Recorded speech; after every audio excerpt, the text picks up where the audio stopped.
Morning, everybody. You can be seated. Welcome to the morning session of the docket of the Kansas Court of Appeals. We're happy you could all join us, and we will proceed. Well, let me first introduce who's here. I'm Karen Arnoldberger. I'll be the presiding judge over this docket. All that means is that I keep time, and I'm not very good at it, so you'll figure that out. But hopefully in the end, everybody will get about the same amount of time and the time they need to argue their case. To my right is Judge David Bruns. Judge Bruns was on the district court in Shawnee County before he came to our court about 2011, 15 years ago. Yeah. To my left is Judge Kim Schroeder. He came from, I don't know what the judicial district number was, 26, which is Hugoton. And Liberal is included in that, I think, several multi-county district. So we have a lot of experience up here. When you step forward to argue your case, we just I ask that the appellant let me know if you want any rebuttal time.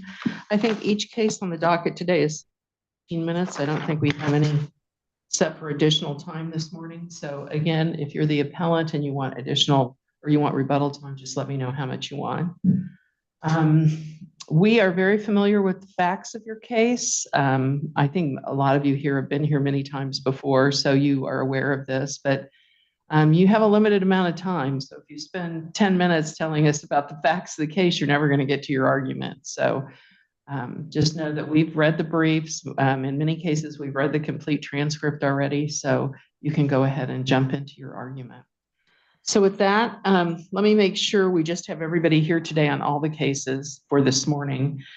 We have Modern Wealth Management versus R. Drew Jones et al., case number 129475, if the parties would state their appearances on that case.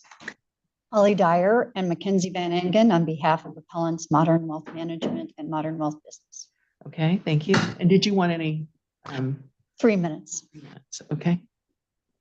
Good morning, Charlie Harris. And Nick Doherty. And I'm sorry, Nick Doherty. Okay, both of you. All right, thank you. And on the case of Stonegate Metro Plaza or Motor Plaza, and I'm just short circuiting this versus HP Motor Plaza LLC. Mr. Booth, I see you're here. And Ms. Baker. Yes. Okay, thank you. Anybody else on those two cases? And Mr. Booth, did you want any rebuttal time? Mr. Booth, did you want any rebuttal time? 3 minutes. 3 minutes, thank you. And State versus Fuller. Peter Mahary for Nicholas Fuller, Your Honor. Okay, and Ethan? Yes. Okay, thank you very much. And Mr. Mahary, did you want any rebuttal time? 3 minutes. 3. And you guys are going to have to speak up once you get up here because I'm a little hard of hearing. And of course, I didn't bring any hearing aids today. So. All right, so start off then with Modern Wealth Management versus R. Drew Jones. So Ms. Dwyer, are you going to be the only one of the two of you actually arguing? Okay, you can go ahead and step forward and get started.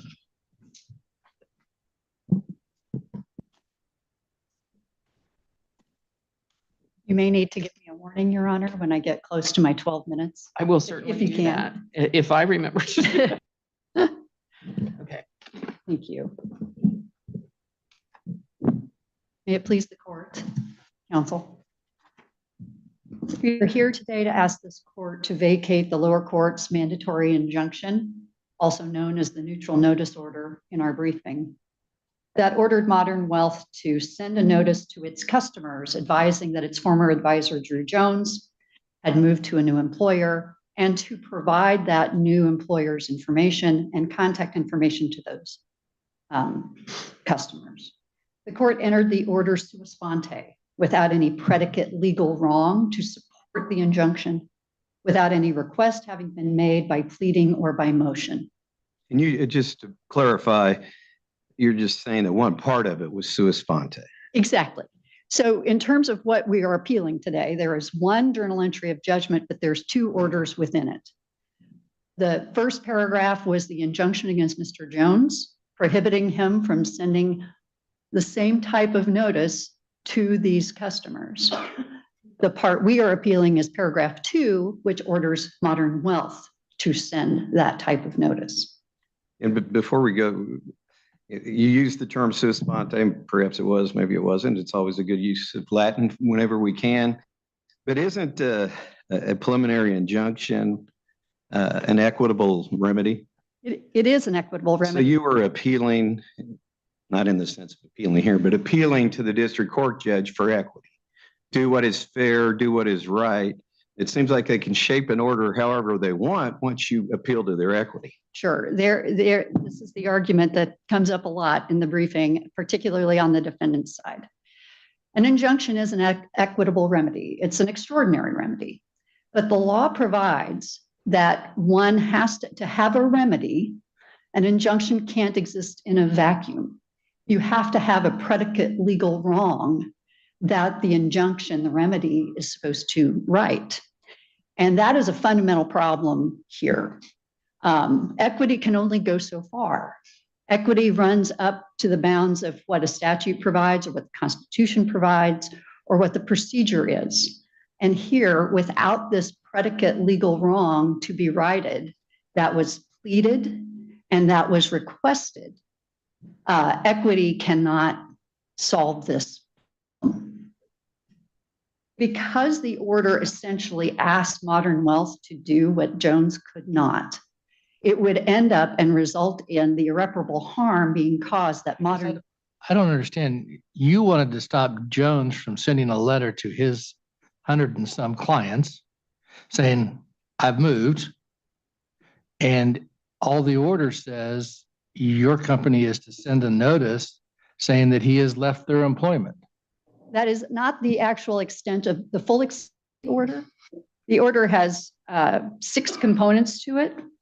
One is to send and notify people that he has left, to notify the new advisor, to advise that the court has ordered the notice and to include the order, but also to say that Jones is now employed with Dogwood, who is the competitor, and the contact information at where he may be reached.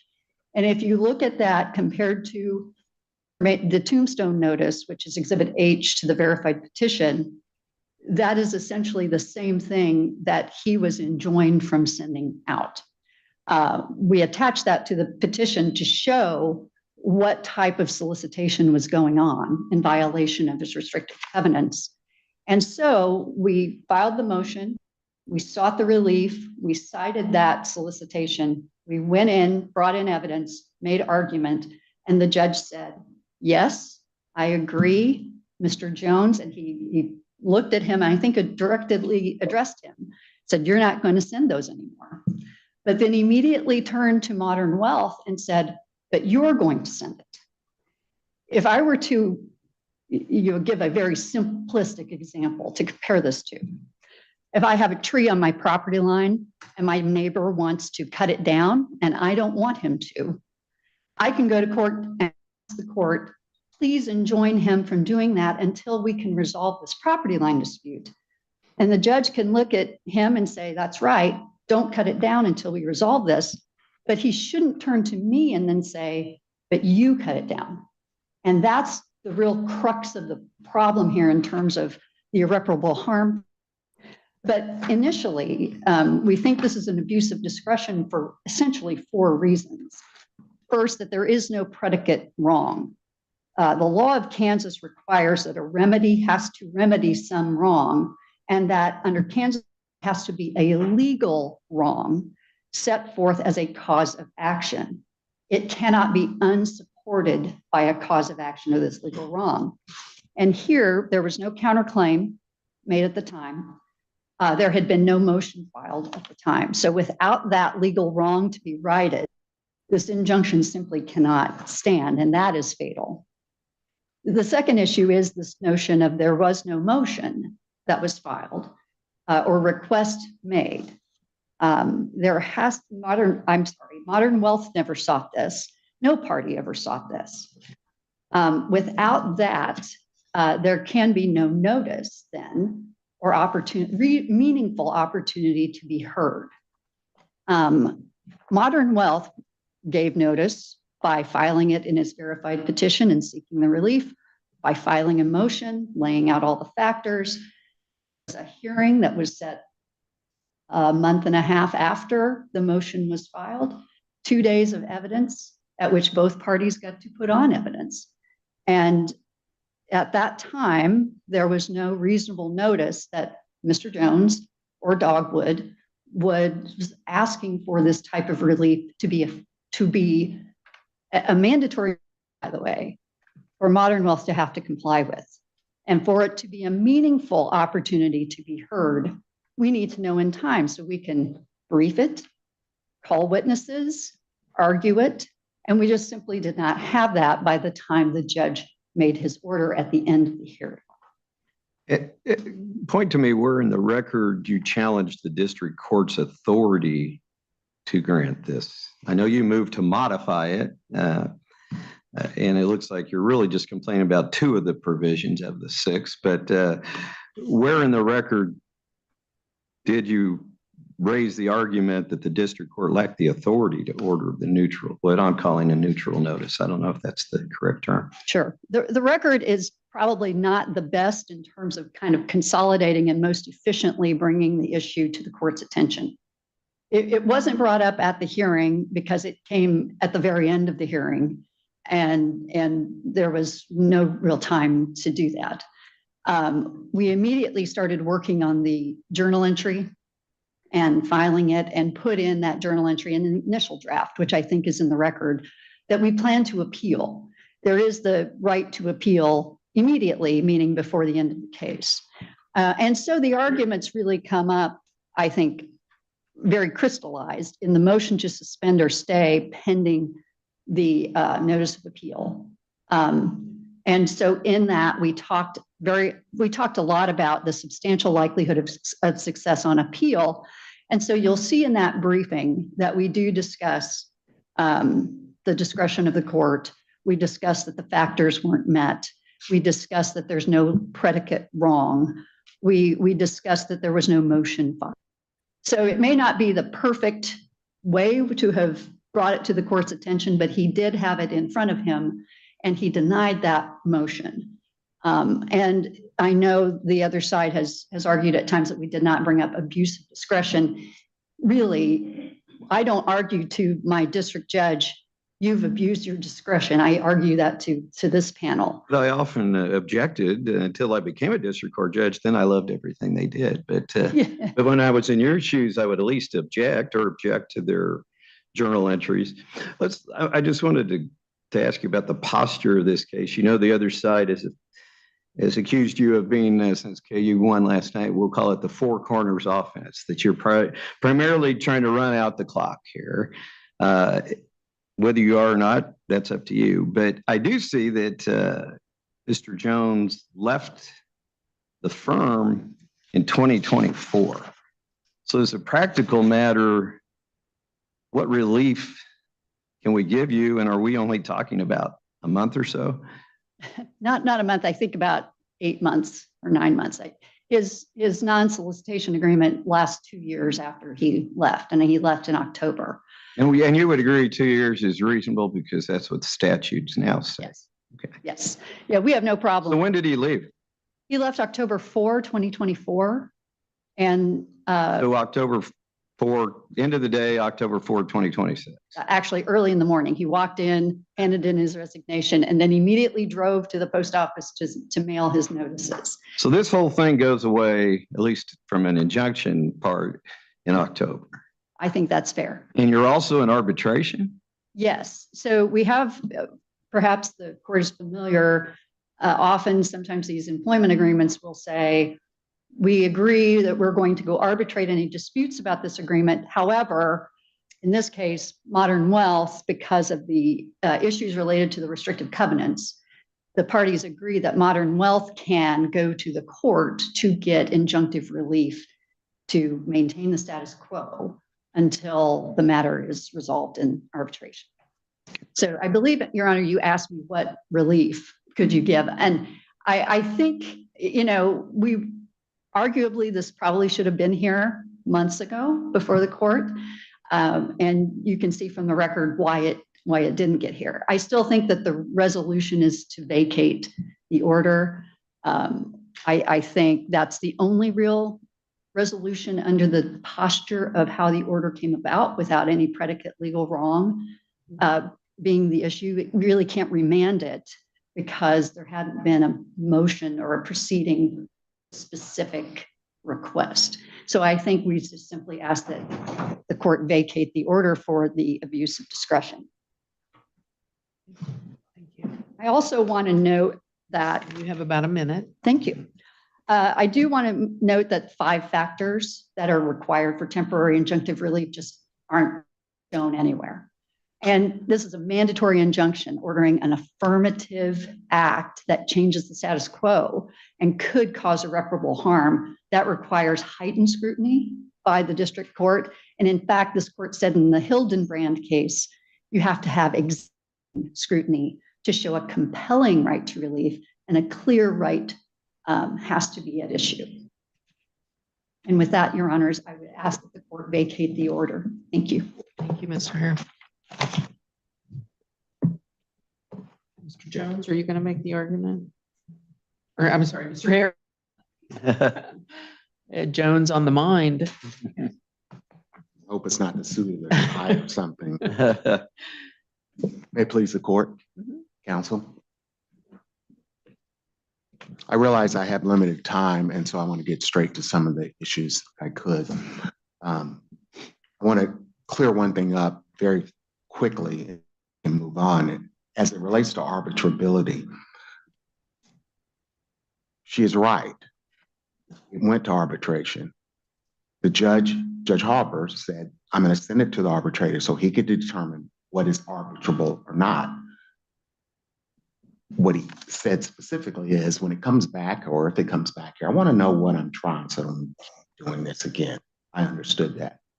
The arbitrator decision, and he said that anything dealing with confidentiality is off the table for arbitration. So we're going back to the district court. I just wanted to clear that up quickly. Moving on to some of the issues I'd like to cover. One thing that hasn't been covered and that I think is important is the issue of jurisdiction.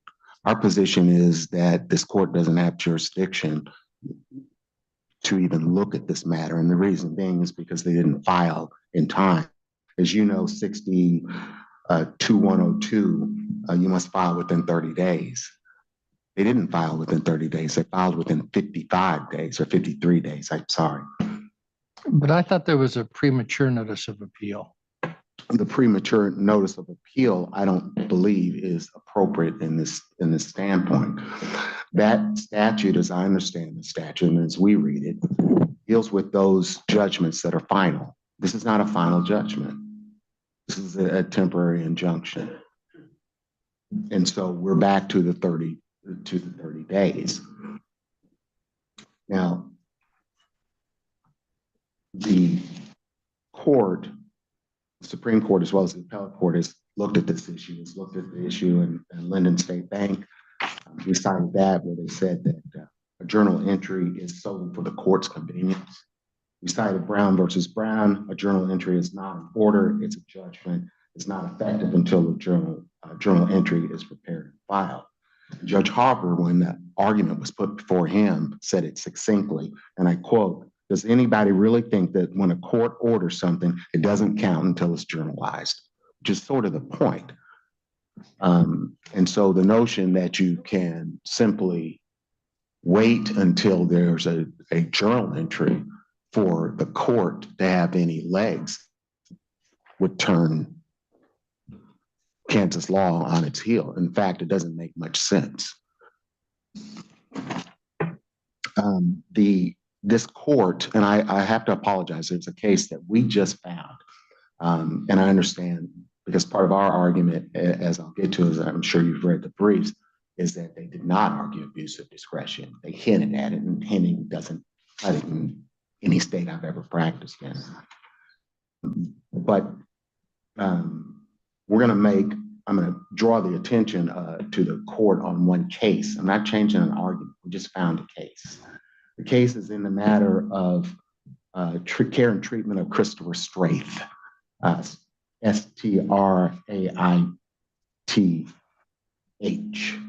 I assume it's Straith. I apologize.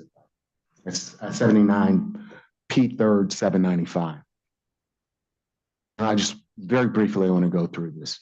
On April 17, 2000, trial court granted a continuance during a teleconference. The written journal wasn't completed or signed until May 4th, 2000. Just as we have here, the defendant there argued that the judge's order was not effective until a journal entry went in. This court disagreed. They found that because the continuance was granted on April 17, the date of the teleconference, that's the relevant date, not when the journal entry came in. That is on forwards exactly what we have here. If you take their argument, which is the basis of why we're here, it's simply that the judge made an order on a certain date. We get to ignore that until there's a journal entry. There's no support for that. It simply makes no sense. But that is the backbone of their argument.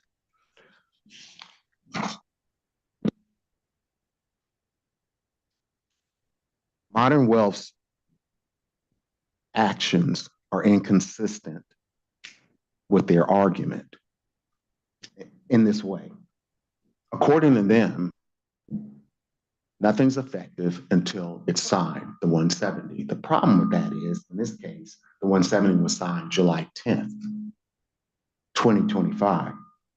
So if you take their argument and take it to its logical conclusion, not illogical, logical conclusion, Mr. Jones could have simply continued to send out anything he wanted until the 170.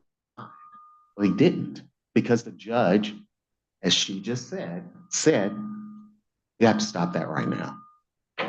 And we did, because when a court speaks, you do what the court says. That is irrefutable. That's in the record, and I'm glad that she brought that up. To prove this further, if they believed what their pleadings say, then why did they, on July 24, 2025, file a motion to stay? And stay. Also, on January 2025, the district court's order was effective immediately. That's what they argued in a hearing. So they knew it was effective the minute Judge Halver, this is what he's going to do. I think we're conflating compliance with appealability. And that's a real issue here. So why did it take so long to get the journal entry filed? I wish that courts were a place where you knew the judge well and you could make a joke and it went over well. But I don't know you and I can't make that joke. And I don't want to use up much of my time. But I will suffice to say both parties would take the following position. We drug our feet, they drug their feet. I mean, if we're boiling it down, the judge was not comfortable with either side that it didn't go sooner. And in fact, at a hearing, what he said that, and you'll see it when 170 journal entry, he said, listen, my order was way back then. We are not going to put a journal entry out that suggests that the order is effective just now. It's not. It's effective when he had it, when he made his on the bench. That's the long and short of it. Thank you. Regarding the issue of abuse of discretion, I want to drill down on that just a little bit. In the state of Kansas, you don't, as I understand it, I've got 32 years of doing this with Kansas.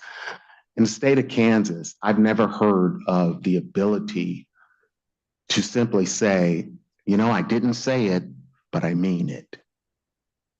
When a standard, you have an obligation, as was mentioned by you all earlier, to say what you're arguing. They did not.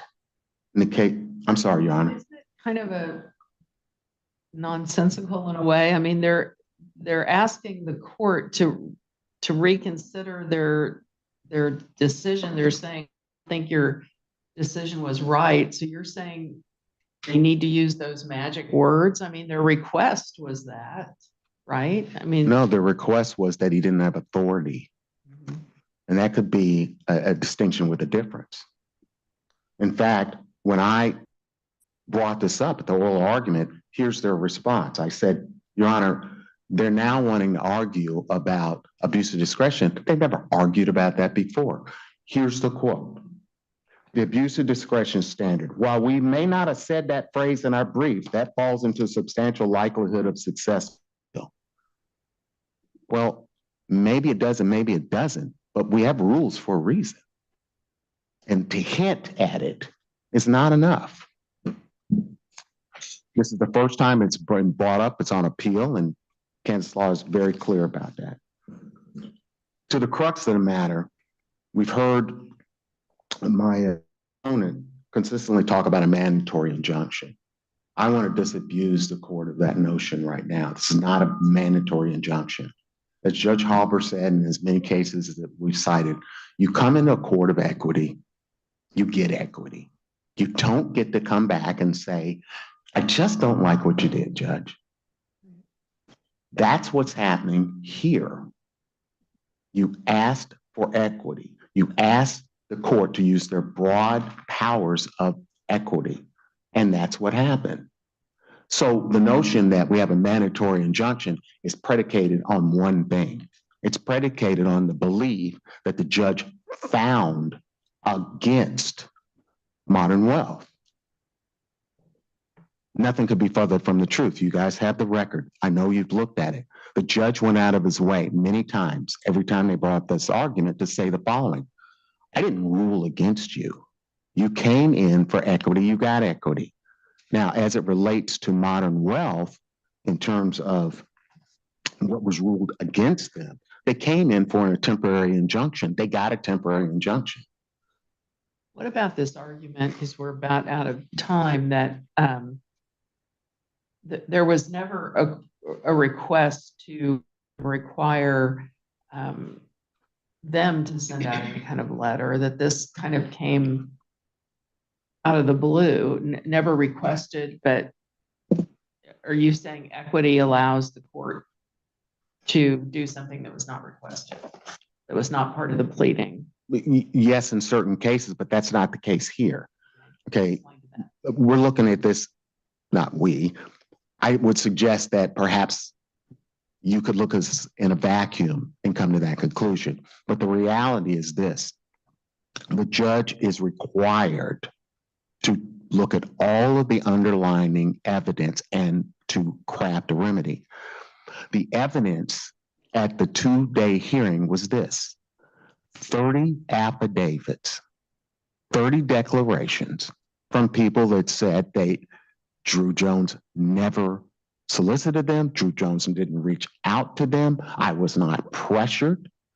We brought 10 witnesses in. They said the same thing. And here's what's important to think about in terms of the context. They said, did you ask where Drew Jones went? You know what the answer was? They didn't tell me. And they testified, and it is beyond contradiction that they lied. We'll have Mr. Jones call you right back. Mr. Jones was gone. He left at 8:10. And so at 8:10, So you believe it was that evidence that compelled the court then to require wealth management to send a letter? Well, it's that in the totality. I mean, I'm running out of time, but that just gives you a small sense of that. Here's the other thing. When we talk about that, we're forgetting about the testimony of the CEO of the company, and we're forgetting about the legal compliance officer who testified to the following.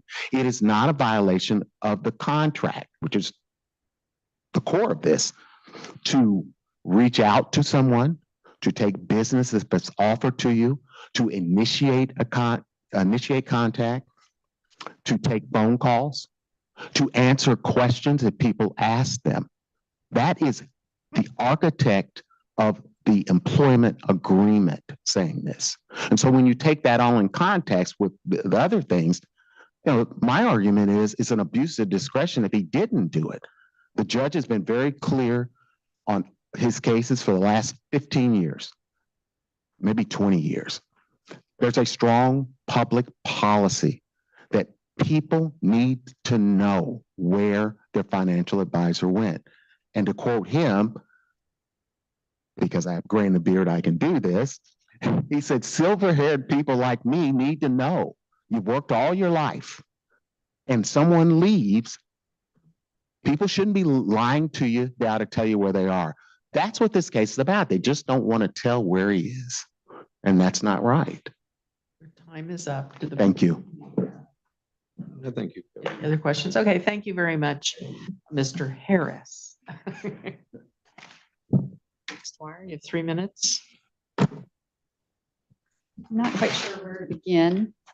I'll start with the fact that just to point out that where the case is currently is not before the court. It's not in the record. So the arbitrator's decision and all that. And I will note that we disagree with how Mr. Harris has characterized that ruling. So I don't know that the case will be back. So I just want to make sure that's clear for the record. I will only point out that Modern Wealth would strongly dispute that there was quote unquote lying in the record. The transcript, you have it, it's clear. You can read it and see if what Mr. Harris has represented is accurate. In terms of the policy,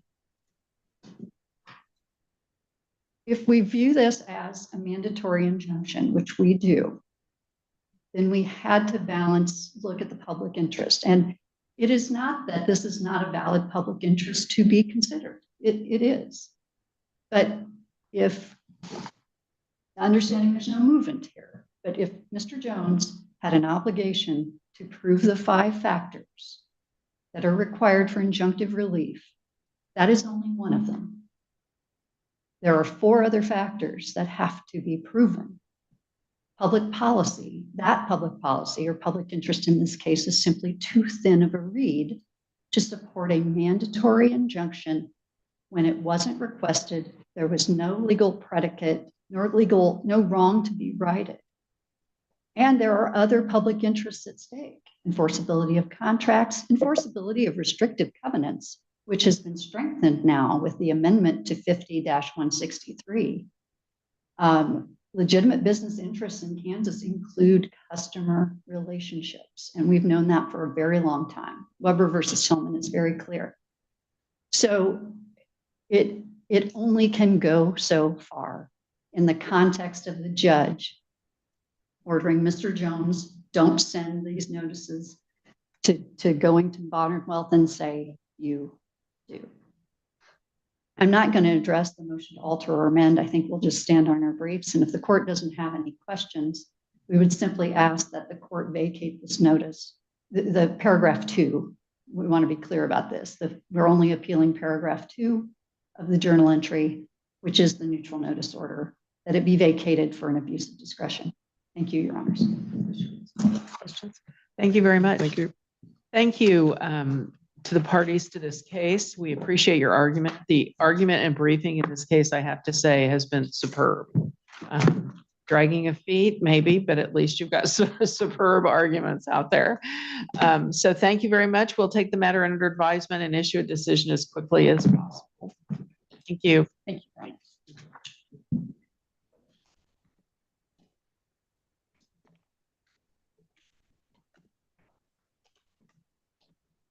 So we are next ready for Stonegate Motor Plaza Condominium versus HP Motor Plaza LLC. Come on up.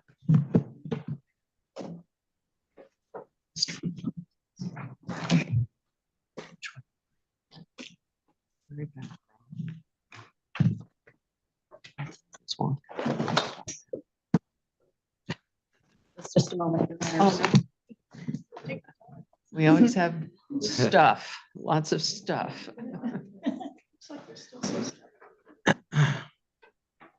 He walked outside. He's not in here right now. Not quite, not He's quite. here. I did.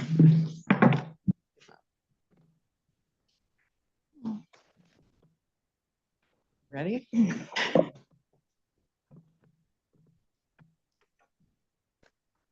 Mr. Booth, Ms. Baker, both ready? Ready to go? Okay, I've already had you enter your appearances, so you don't need to do that again. Okay, Okay, Mr. Booth, you wanted 3. 3 minutes for rebuttal. I have to tell you, this case introduced me to something I had no idea existed. I had no idea there was such a thing. Me too. Garage condominium. I guess Or I've the- never owned a car that would warrant such a thing. Or Yeah, my 2015 Camry, I don't think would be in a fit in. good place. Okay, thank you. I'm sorry. Go ahead. More than welcome, you're on. May it please the court. Well, we all know that as long as you have your freedom, the next use we have for the law is preservation of property rights. And real property especially hangs itself pretty high on that pole.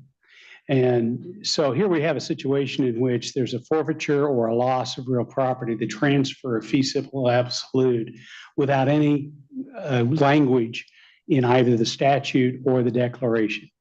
We can play around with the idea of which trumps which, but in this case, the declaration was drafted by the people who drafted the statute, and the declaration and the statute run remarkably similar.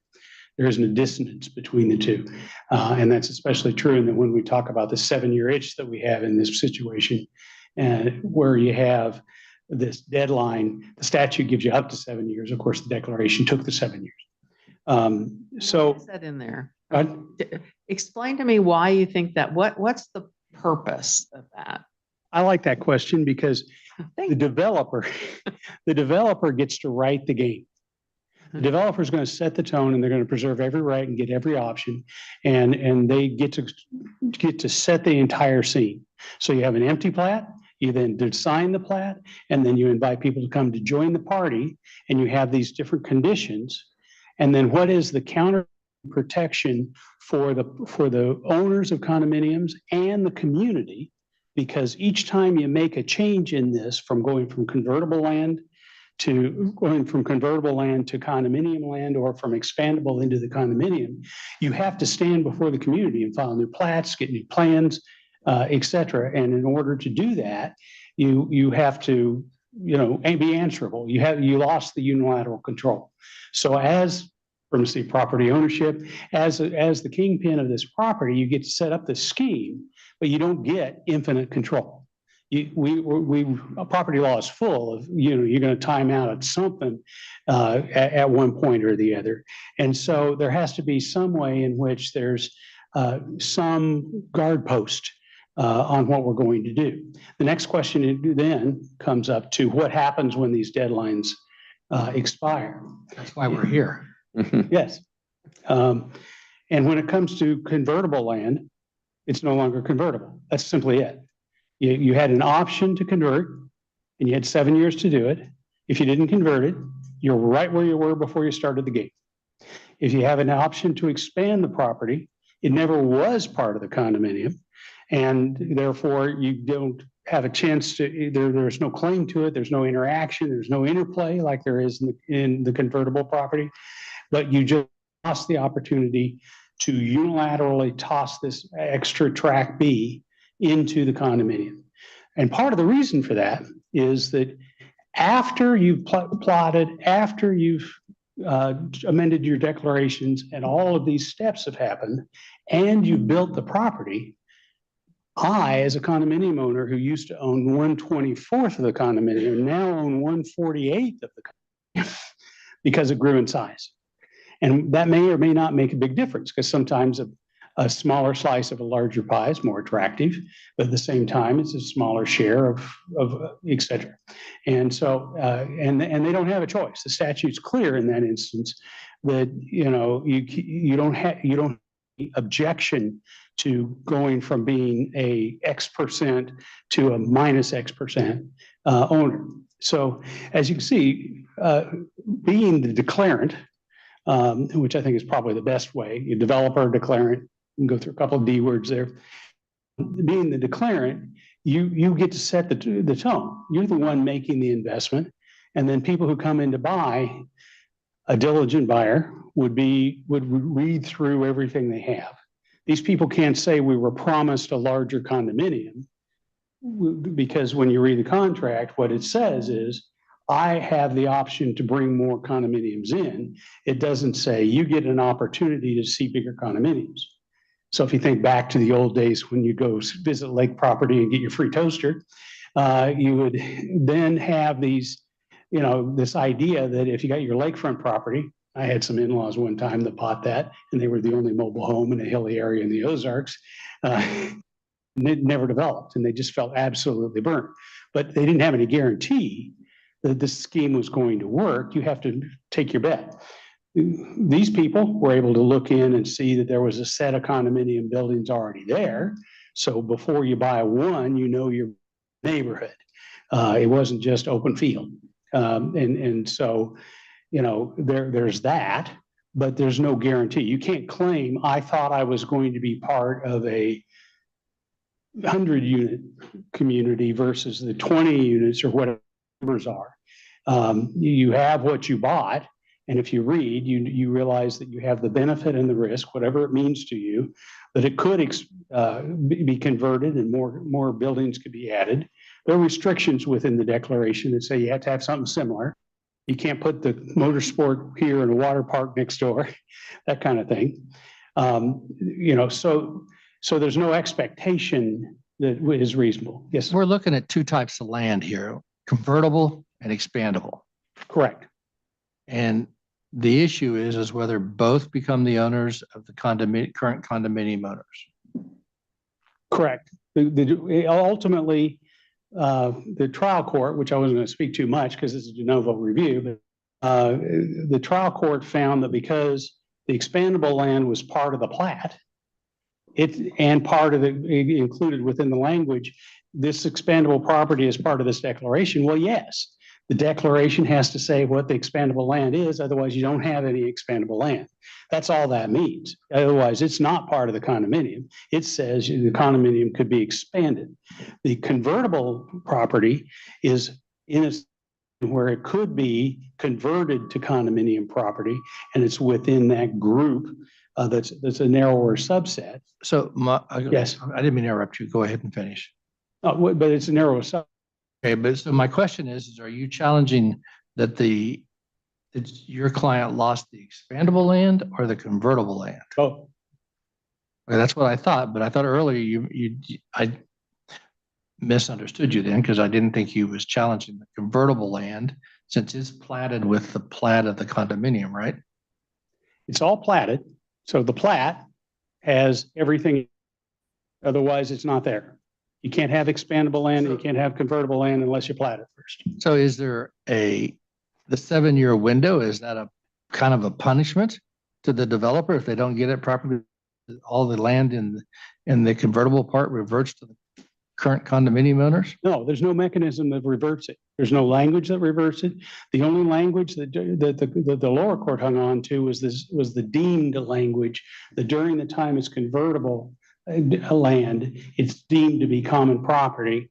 And that has to do with management purposes. But the only way you become common property is through that process of amending the declaration, creating new plans, and replatting. And then once you built, after that, that gets you in there. And then once you built, then there's a redistribution of the common property shares. And that redistribution of common property shares is really the lockout. You cannot say that because it's just deemed to be common property for some purposes and not others, that it becomes common property because there's this architecture within the statute that you would have to just ignore to get to the fact that all of a sudden the common property changed significantly. We moved, total bill is 1.4 million, but we moved, a significant portion of that just within the common property. So you can either invent the idea that title changes, or you can read the idea that convertible property remains convertible for 7 years, and then it's not convertible anymore. What do? Well, you're a fee simple owner of this property. It's part of the condominium plat. What's the point of this statute? Huh? I mean, the statute has to, why do we have all these restrictions if after 7 years it just goes back to the property owner, no harm, no foul? I mean, I don't see the point of the statute then. There's 7 years worth of value there. It sets the rules of play that I own a condominium and you're going to turn around and add more condominium property to it, reduce my proportionate share. What are the respective rights? What do you have to do, developer, in order to make that more of a condominium? And in the meantime, it also regulates what the community has to say about these things. Because if you have to go back and replat and you have to go back and do new plans and get approval for those, et cetera, you still have a community watchdogging this. You could do it all without it under private contract, but then you wouldn't have any consistent, assuming we have some, because the act's been around for a while and we don't have any case law. So is the statute to protect these condominium owners? It's more to protect the developers. In some of the other jurisdictions cited, they're more New Hampshire was a statutory scheme that was a scheme designed to protect condominium owners. This was written by condominium developers to protect condominium developers. And so it needs to be read in that bias, because read through what it says. It says, here's the condominium and here's all our rules and regulations and how we treat one another. And that's statutory and part of the declaration. They kind of match. Have this idea that you can, how that gets regulated within there and move forward. Does that make sense? I mean, I understand your position. I want to get maybe more back to, I always think of property as Merle Duncan's bundle of sticks. Yes. So the expandable land was not, the bundle was not commonly owned. Is that correct? The expandable. The expandable land may have one stick in the bundle, in the sense that what it has that is of interest is the developer can add it to, and the bundle of sticks that I'm talking about at the moment is the condominium, not the expandable land, because the expandable land was his. He could have walked away from the idea of expanding that condominium and done something with it the day after he wrote the declaration. So complete discretion. Complete. During that period. Okay. And then the convertible land, unless it's converted, the bundle of sticks are commonly owned. No. No? There's no ownership in the convertible land by the condominium until it's converted. And that goes back to that idea of distributing the common property. You either have ownership by an individual condominium owner, or ownership by the developer, and you have to have a transfer of that ownership, and that's described. But of course, there's no description of how to transfer. It's otherwise not converted. And then the conversion is this walkthrough process that's described 1, 2, 3, 4, 5. And until it's fee simple owned by the developer. So it's fee simple and not common. Correct. So arguments and the record shows that the deed, the tax payments and the maintenance for the convertible land all stayed with HP. You're at your limit before you get into your rebuttal time. So I'll give you a few seconds since we've asked. I think that if it answered your question. You've answered the question. Yeah. Okay, thank you. You'll still have your 3 minutes of rebuttal. Good morning. Good morning. I am Janet Baker and I represent the Stonegate Motor Plaza Condominium Association. And the first thing I'm going to do. Oh, that's pretty classy that it does that. Aim ahead of time. When you're vertically challenged, you know how to do that, right? Then we can also move this Out of the out of the way. way so I don't have to watch myself on the TV screen while I am trying to talk. In addition to myself, the Stonegate Motor Plaza Condominium Association appears by its president and a member, Scott Donahue and Jerry Weideman. And Mr. Donahue is also a named plaintiff. Got it. You ready to start? Start my time. This appeal, as Your Honor rightly noted, is about a developer's failure to complete a condominium project within the statutory period, what the consequences are of that failure. Now, you all may know some basics about what a condominium is, but just briefly, the way a condominium works is that a developer owns land in fee simple ownership and then submits it for condominium development. At that point, the character of the land changes and it becomes one of two things. It's either units or it's common area. There is not a retention, simple, absolute ownership. The statute is clear about that. The declaration is crystal clear about that because in various places, it defines what the common area is. And the common area, section 1.8 of the declaration, is the entire project, less the units. 1.18 of the declaration, the project is the submitted land. 1.36, the submitted land equals Exhibit A. And I'll get to more about the submitted land in a moment, but the way it works is that each individual unit owner has an undivided interest in the common area, which is of a permanent character. It is not temporal. It does not go away without amending the declaration, which is amended when the developer builds more units on the property. So if you start out, as this development did, with 12 units, everybody owned 1/12 of the common elements. If it gets built to 110 units, which is what was proposed, then each individual unit would have 1/110th interest in the common area. The declaration also says at section 10.3 that the declarant, who is the developer, the developer files the declaration and is the declarant under the declaration, that the developer does not own the common elements. So to suggest that this property after 7 years somehow magically goes back to fee simple ownership just shows a total misunderstanding of the whole concept of condominium development and what Kansas law provides. Now, the question that we have here is, what is the submitted land? Clearly, the land designated as convertible, like I said, land comes in as either units, there were 12, or common area. The declaration refers to it as common elements. It's one and the same. So it comes in units or common area. The common area can be defined as convertible, meaning this property we may bring in, or there is expandable land. I'm sorry, convertible meaning we are retaining the right to build units on this property. But until then, it stays common area.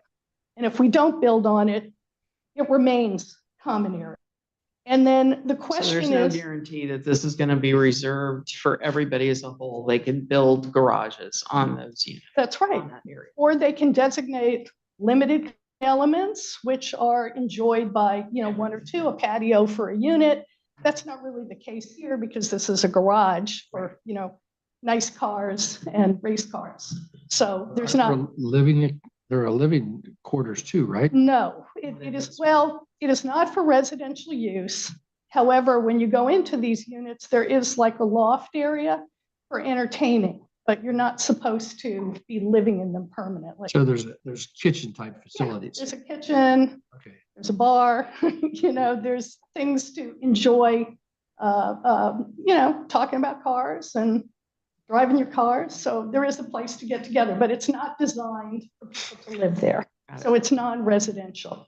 So the submitted land, it is our contention, and this was an uncontroverted fact below. The developer did not controvert our statement of uncontroverted facts as set forth in our response to their motion for summary judgment. The developer filed for summary judgment. We filed a cross motion. The judge did not go along with their viewpoint on their facts, but they didn't controvert our facts. One of the facts that Judge Halber, excuse me, It's hard. Judge I know. Halberday, found was that the entirety of what was described as Lot 1, which is found in the record at volume 6, page 227, the entirety of Lot 1 was submitted land. On the exhibit to the declaration, the exhibit makes reference to Exhibit A as having the submitted land, and the submitted land is defined as Lot 1. That includes the whole 40 acres. That includes the whole Megillah. There's the convertible land, the expandable land, and the units, all within Lot 1.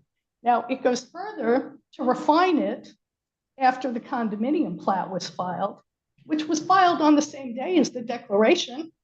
The developer intended to continue to include all of Lot 1. And Lot 1 included the expandable land. So we are contending, and Judge Haber agreed, that the expandable land really was just like the convertible land because it was included within the submitted land. So the developer made the choice to submit the entirety of the property to the Condominium Act. Now, the law does not provide for a change in character of the undeveloped land to go back and be fee simple absolute, owned by the developer again. We don't read into these statutes that which is not there. The statute is clear, and the deemed argument is not temporal, and it really doesn't matter because if you look at the entire context of the law and of the declaration, it's common area until it is developed. And if the legislature had meant to have such a thing as a withdrawable land condominium, could have had one. There are states that have those, but not this statute. That is not a remedy in this statute. The consequence of the failure to develop is that the property remains common area owned by all of the association members in common, not the association. You'll see all these references to land grab by the association and forfeiting land to the association. It's not owned by the association. Common area is owned by everybody, every member of the association in common. And it goes. So is it your position, going back to what was the point of this statute? Is the point to protect those people that buy in, to protect their interests if the developer doesn't follow through with the promises that are made at the beginning? Absolutely. As Judge Haber noted, there's a shelf life to these developments. There has to be a hard stop because otherwise, does the developer retain an infinite right to develop the property? Or as it was said, you can't build a water park on it, but if it goes back to fee simple absolute, what's to protect the developer from selling it to somebody who wants to put a water park on it? And not so much what's to protect the developer, but what's to protect those condominium owners. Right. That's What I meant. What's to protect the condominium owners? Thank you. For having a totally unrelated use built on fee simple absolute property. That is not a condominium. You can have certain developments that have attributes of a condominium, but not be a condominium, because for a condominium, you have to have the element of common ownership. That's what makes a condominium a condominium. As far as going further on the purpose of the 7 years, I don't know. who wrote this statute, and I don't know whether council knows. I do know that it was based on the Virginia law. There's very little Kansas legislative history, but the Virginia law has a bunch. And that was the predicate for the Uniform Condominium Act, which came 2 years after the Kansas Act. And consumer protection was an undercurrent. These unit owners buying in have to know that at some point development is going to be completed or the property will remain under their control as common area. It also protects the developer because the developer has time. The developer doesn't have to plat the whole thing already done with, however many units that the developer was going to put in this condominium. So the concept of phasing came about in what's called the second generation condominium statutes. And so the Uniform Condominium Act incorporates that, as well as other states that we have cited to in our briefing, and as well as the amicus brief cites to those and the underlying philosophy. And there is a balance between the right of the developer to have time to build units and the rights of the property owners to know that at some point we're going to be done. The developer meant to include the entirety of Lot 1. You can look at the marketing materials that were handed out. They're in volume 6, page 227. It shows the whole lot as being full. Explain to me this position that expandable land, though, requires certain things be done before it becomes part of this whole. But is its appearance on the map enough? Or are there other requirements that need to be met on expandable land? Our contention, expandable land, it's the plat is not as significant as the definition in the declaration. Right. And our contention is the exhibit It says Lot 1. declaration, Lot 1, included the expandable land. Expandable land doesn't even have to be owned by the developer to be designated as expandable land. But the way that they did it and the way that they chose to do it, they put all of Lot 1 in the definition. Okay, Expandable. you just threw me for a loop here. Expandable land doesn't have to be owned by the developer? Not initially. Be subject to acquisition, maybe a contract on it or something, but because. Well, then how can they pledge it if they don't own it? Right. Because it's an option. But an option for what? To acquire and then develop it. So, I mean, if, and I'm not going to suggest that I know all about how, when it's done properly, but when it's done properly, the expandable land can be acquired and incorporated within the condominium in 7 years. So it doesn't have to, am I saying that that's normal? I don't know. I mean, the amicus pointed that out, that it doesn't have to be owned by the developer to be designated for some time future development. But that's not what we contend was done here and not what Judge Halver found. He found Lot 1, the entirety of it, which was owned by the developer, to be submitted for condominium development. Okay. Did that answer your question? I know it doesn't connect that they wouldn't own it, but they would identify it. But they could have a contract on it, or they could have a related entity that owns it with the ability to bring the property in. But you're saying that the developer is then pledging somebody else's land to be a part of the condominium property. But not currently. Not in the, That would take effect in 7 years. if they're going to do it, it has to happen within 7 years. 7 years to expand land in, and 7 years to convert land into units on the convertible land. But what Judge Halber found, and again, it was an uncontroverted fact that the entirety of Lot 1 was submitted land. Submitted land is either common area or it's units. One of the two things. So I just want to let you know, you have about 2 minutes left, just to give you a warning. well, I can sum it up. Common area, again, is owned by all the unit owners in common. It has a permanent character. It's not temporal. It doesn't disappear after 7 years. because then you don't have a condominium. So the association is asking you to uphold the decision of the district court, find that the developer's right to build additional units on any of the land is terminated because of the expiration of 7 years, and confirm that the undeveloped common area, lots 1, 4, 5, and tract B remain common area of the association. And I would like to quote Judge Hopper. Tract B is that expandable land. Yes. Right. And I would like to quote Judge Hopper. He said, excuse me, "We don't need to overly complicate the issues. Convertible and expandable land are common area here. The statute is clearly applied to reach that result." So with this deemed, and that I think is just thrown out to obfuscate the issues. The land was submitted by the developer. Well, it is curious, the use of the term deemed. I mean, that causes me pause. You look at every other statute, the result is the same. Whether With the it's word or deemed. not, right. And deemed means is, by their very own cases, deemed means is. And it doesn't, the point is, it's a condominium. It doesn't go away. The land doesn't go back to the developer in the context of condominium ownership.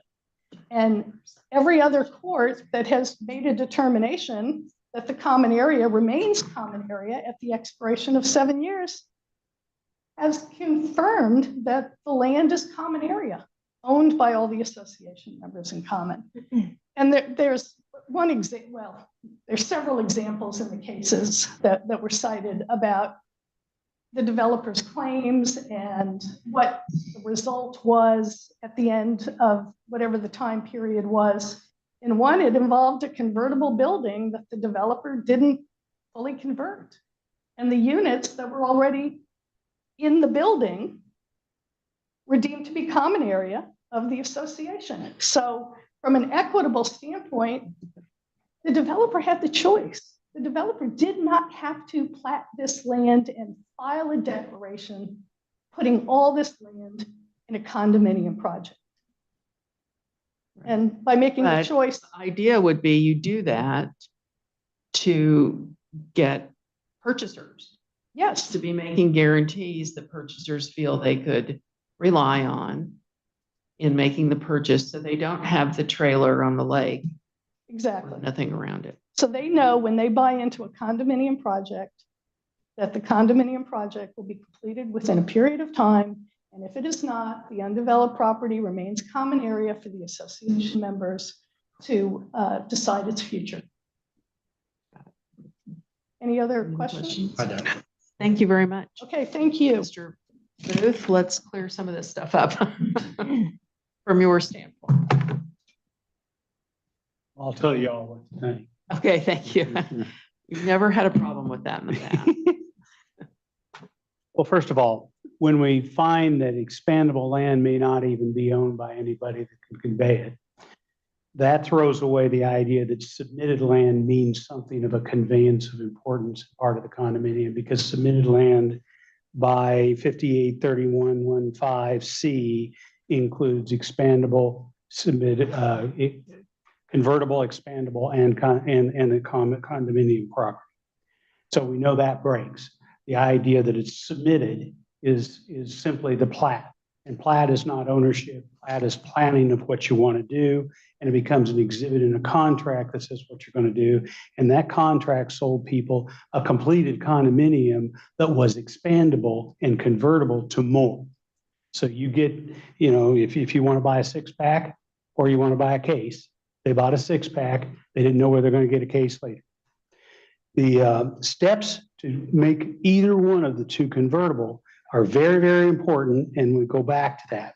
You have to have a new declaration, you have to have floor plans, and you have to have a plat in order to move the status of this property from one place to the other. And as I said before, that involves an interplay. Expandable to convertible. Both expandable and convertible, you have to do declaration, floor plans, and plat before they can be moved from one category to the other. That is that's the duty that the declarant has to the condominium and to the community to not run amok. And they have 7 years in which to do that. And then you look at the convertible land, it says you have 7 years in which you can convert.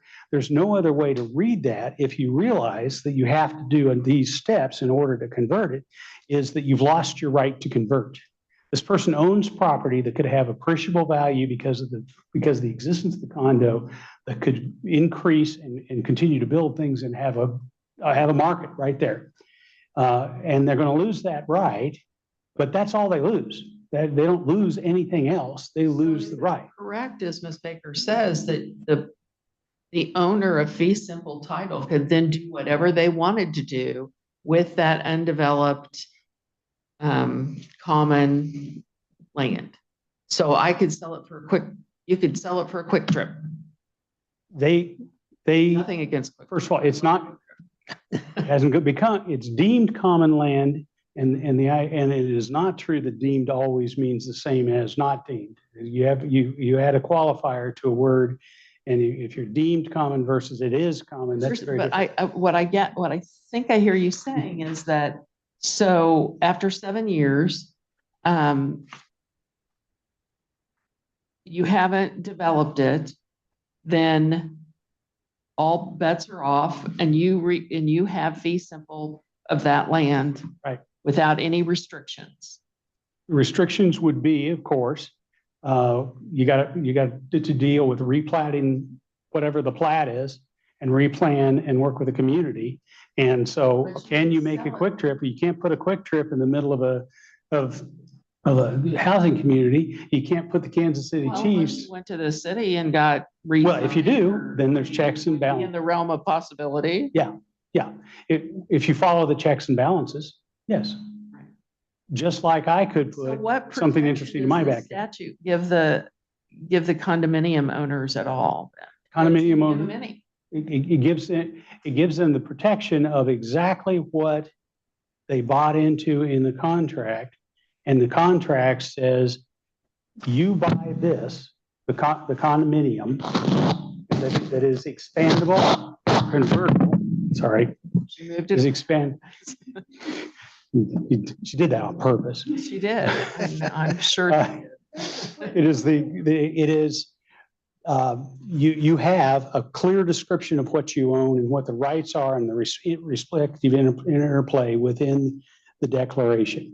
You bought into that, and you give fair warning that this could be expanded. And if it's expanded, converted or expanded, really, I guess both fit in this analogy, you're going to have to follow the same rules of the declaration or how the declaration is amended. And you can't amend, and you got to go through the amendment process to amend it in any direction. So the condominium owners have a stake in the iron if they're doing that. But to say that you're all of a sudden completely lose your property rights simply because you didn't do these steps and didn't, so let's say you're partway through building and you've got a few $1 million involved in construction that's pending, and whatever happens, another COVID pandemic or something like that, beyond your reason, a blind 7 year where you lose your entire property would have an incredible chilling effect on anybody who wants to develop property. And it wouldn't be a decision that anybody would be willing to make. So the statute would just basically put you in a position where you're either going to. The developer didn't have to do that here. He could have built garage condominium or these fancy garage things, right, and sold them to people unrelated to a condominium project, right? Correct. Okay. A subdivision. Just like where we all live. So there are choices made. Correct. Right. And the choice was to do this as a condominium. And when doing it as condominium, there are also risks.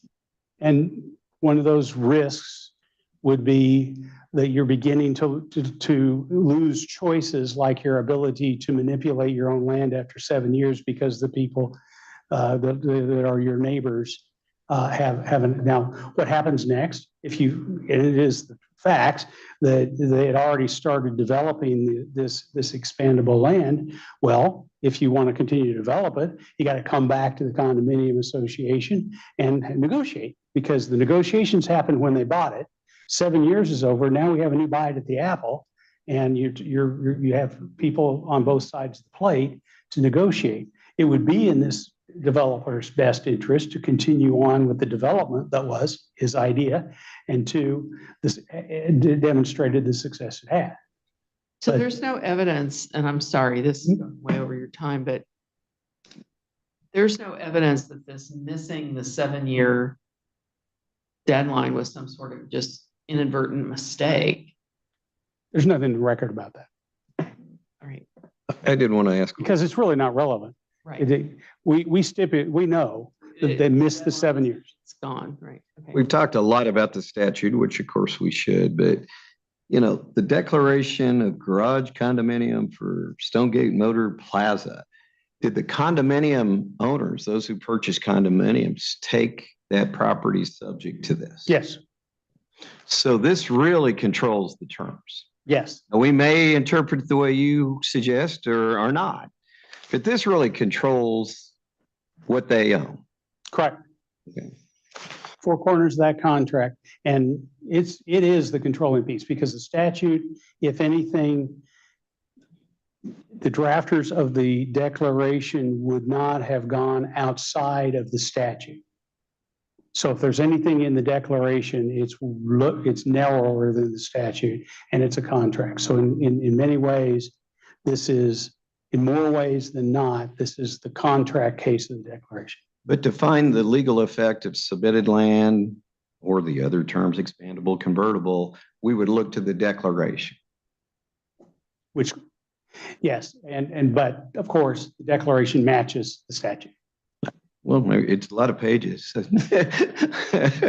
have to, yeah, we'll have to see, but In the sense of the key elements that you have 7 years and this is what you have to do. What the declaration does is interpret the statute by taking the statutory references from 311, 3115B and those things and put them all together and say, this is the lockstep that has to happen in order for you to get, in order for the developer to intrude on your condominium area that you bought, which was the first thing they bought. I guess the developer promoted this as a 40-acre tract that included the current buildings, expandable and convertible land. And so the people that bought into the condominiums thought they were buying into a 40-acre development. Is that the way it was presented? I'm not sure that's clear in the record, one. And two, it doesn't matter because what they bought was the declaration and the contract.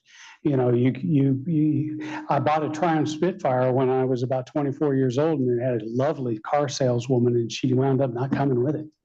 You know, you can have all your dreams you want, but you get what's in the contract. No, I understand that, but the question I keep going back to is the developer promoted all of this land to be part of a condominium, but now you're saying that they never gave up possession of Tract B and Tract A, Right. the expandable and convertible land. And so it reverts back to them after 7 years, then they're free to do whatever they want with that land. Yeah. And it could be contrary to the interests of the condominium owners thinking that it was going to be part of their whole property. Problem is, if they thought that, they didn't read the contracts they signed and what they actually, I'm not, but that's isn't that That's the way not it a was claim. presented? pardon? Isn't that the way it was advertised and presented to the purchasers? That's And what they said. that's what Ms. Baker said. Yeah, I heard her say that. But what I'm saying is, I'm glad you agree. I heard it right. always a good point to make. What I'm saying is, if you buy into a subdivision and they're talking about all the things that are coming, including the Walmart that's being planned down the street and all this stuff, that may excite you that the community pool is going to be built here or now with the Kansas City Chiefs, wherever they're landing, et cetera. But that may excite you for the investment opportunity and what the dream is, but you're looking at the deed that you have for 1, 2, 3, 4 Mockingbird Lane that you're buying, regardless of what it is, and look out the window and see what you got, because, you know, unless you read your homes association, you may have a purple house next to you, or anything else. And so you have to read what you have, and we're all lawyers and know it's the contract that controls. It doesn't matter if these people believed that the developer's dream was their dream too, and that they were buying dreams, promises instead of dreams. And this is dreams that we're talking about. I'm not talking about dreams. I'm talking about the project was contained 40 acres of condominium buildings. And now, under your theory, the owner of tract A and B can take it back in fee simple and do something else with it. It didn't contain 40 acres of condominium buildings. It said there's 40 acres in which we could do additions. And some of that included some of that acreage isn't part of the deal at all, tract B. And some of that could be converted. And if you're going to convert it, you have to convert into similar things that we have now. But it doesn't say it will be converted. It says it leaves that completely to the developer. And it doesn't say that they will do those condominium buildings. They would have to do something similar. So they could have built something within the compliance of the architecture that could have been a community center, a party house. They could have put, literally a mechanic's garage could have gone in there. A car parts collection, all kinds of things. So that could have been left to the dreams, just like each one of the people who own their condominium, all of a sudden could whatever the use restrictions are, whatever's within that use restriction, they could be doing that too. They could have a little neon sign out front and Beetlejuice on the sign. And so they, whatever, people have their freedoms. The declaration dialed that in and said this, like we heard that you couldn't take it as a residence and sleep there, eat, sleep and drink there. That's where it was. That was what controlled what you could and couldn't do. And here we have, you're buying this piece of, you're buying a condo. And oh, by the way, at the developer's choice, they can expand it. And at the developer's choice, they can convert some of the property they have. And the convertible property in the meantime is used as common property. That's the deemed issue. In the Holly case that's quoted within the other case, it doesn't say, no, always we use deemed as the same as not deemed. It says that the developer has those choices, and I don't get a vote. There's nothing in in that declaration that says, I'm going to convert the property. What do you think I ought to do with it? I'm going to convert the property. I'm going to submit the plans. That's the closest to a question. You get to say what you're going to do, and the community, the city or the county can say no. For whatever reason. So you play within the borders of what that is. And the declaration also holds him to common issues. You couldn't go to a completely different architectural style. Yeah. You had your question answered. Yeah, We long let you ago. go way Is it on. possible to make 1 minute in response? We did give him an awful lot of time. So yeah, I'll give you 1 minute, Ms. Baker. Go ahead. With my Just 1 very minute, quickly. yes, with my 1 minute, I just want to emphasize the declaration is a contract. Absolutely. The declaration said that fee simple absolute property owned by the developer was going to come into this condominium project. And when it came in, it was common area. It was not fee simple. It comes in as common area or units. It does not continue to be owned by the declarant. It is not owned by the association. It is owned by the members. And there is no transfer back, automatically to fee simple ownership. It ceased being fee simple ownership when the declaration document was filed and the property was submitted to a condominium project. Thank you. Thanks. I could have guessed that was yours. Okay, thank you both. Yeah, thank you both very, very much. Again, just like the last case, we have two very talented, thorough attorneys here. Your briefing is wonderful. Your arguments really give us a lot to talk about. So thank you very much. We'll take the matter under advisement and issue a decision as soon as we possibly can. Thank you. Pleasure to do it again. Yeah. Okay, we're going to take a very short recess now, and we'll come back on to hear the final case.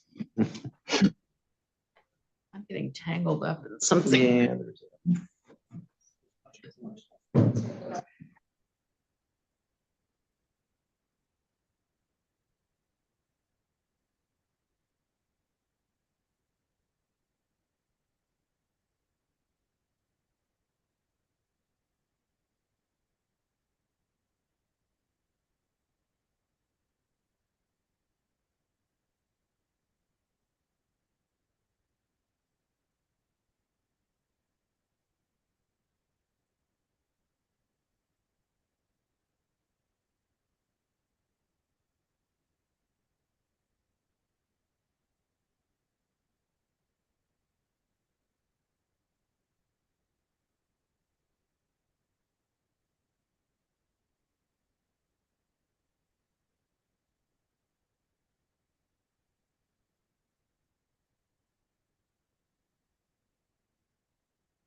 Thank you. You can be seated. Boy, that cleared the courtroom out a little bit, didn't it?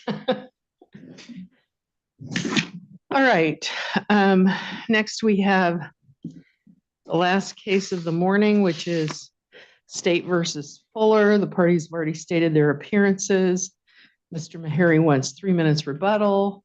I think we're ready to go. Thank you, Your Honor. May it please the court.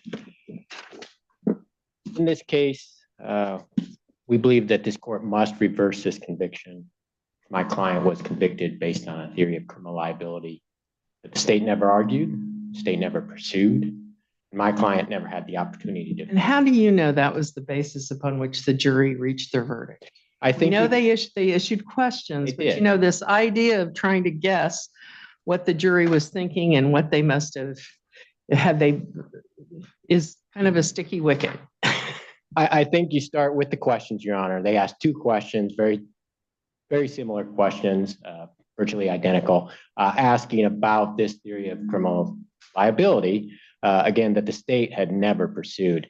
I think that is bolstered by the fact that when they came back for a verdict, they acquitted on 4 of the 5 counts. The only count they convicted on was the indecent solicitation, which was the subject of the question. And the state's whole theory was based on the allegations made by my client's son. If they're going to believe him, I think this is a he said, not he said, she said, but that type of case. If they're going to believe his allegations, it's guilty across the board.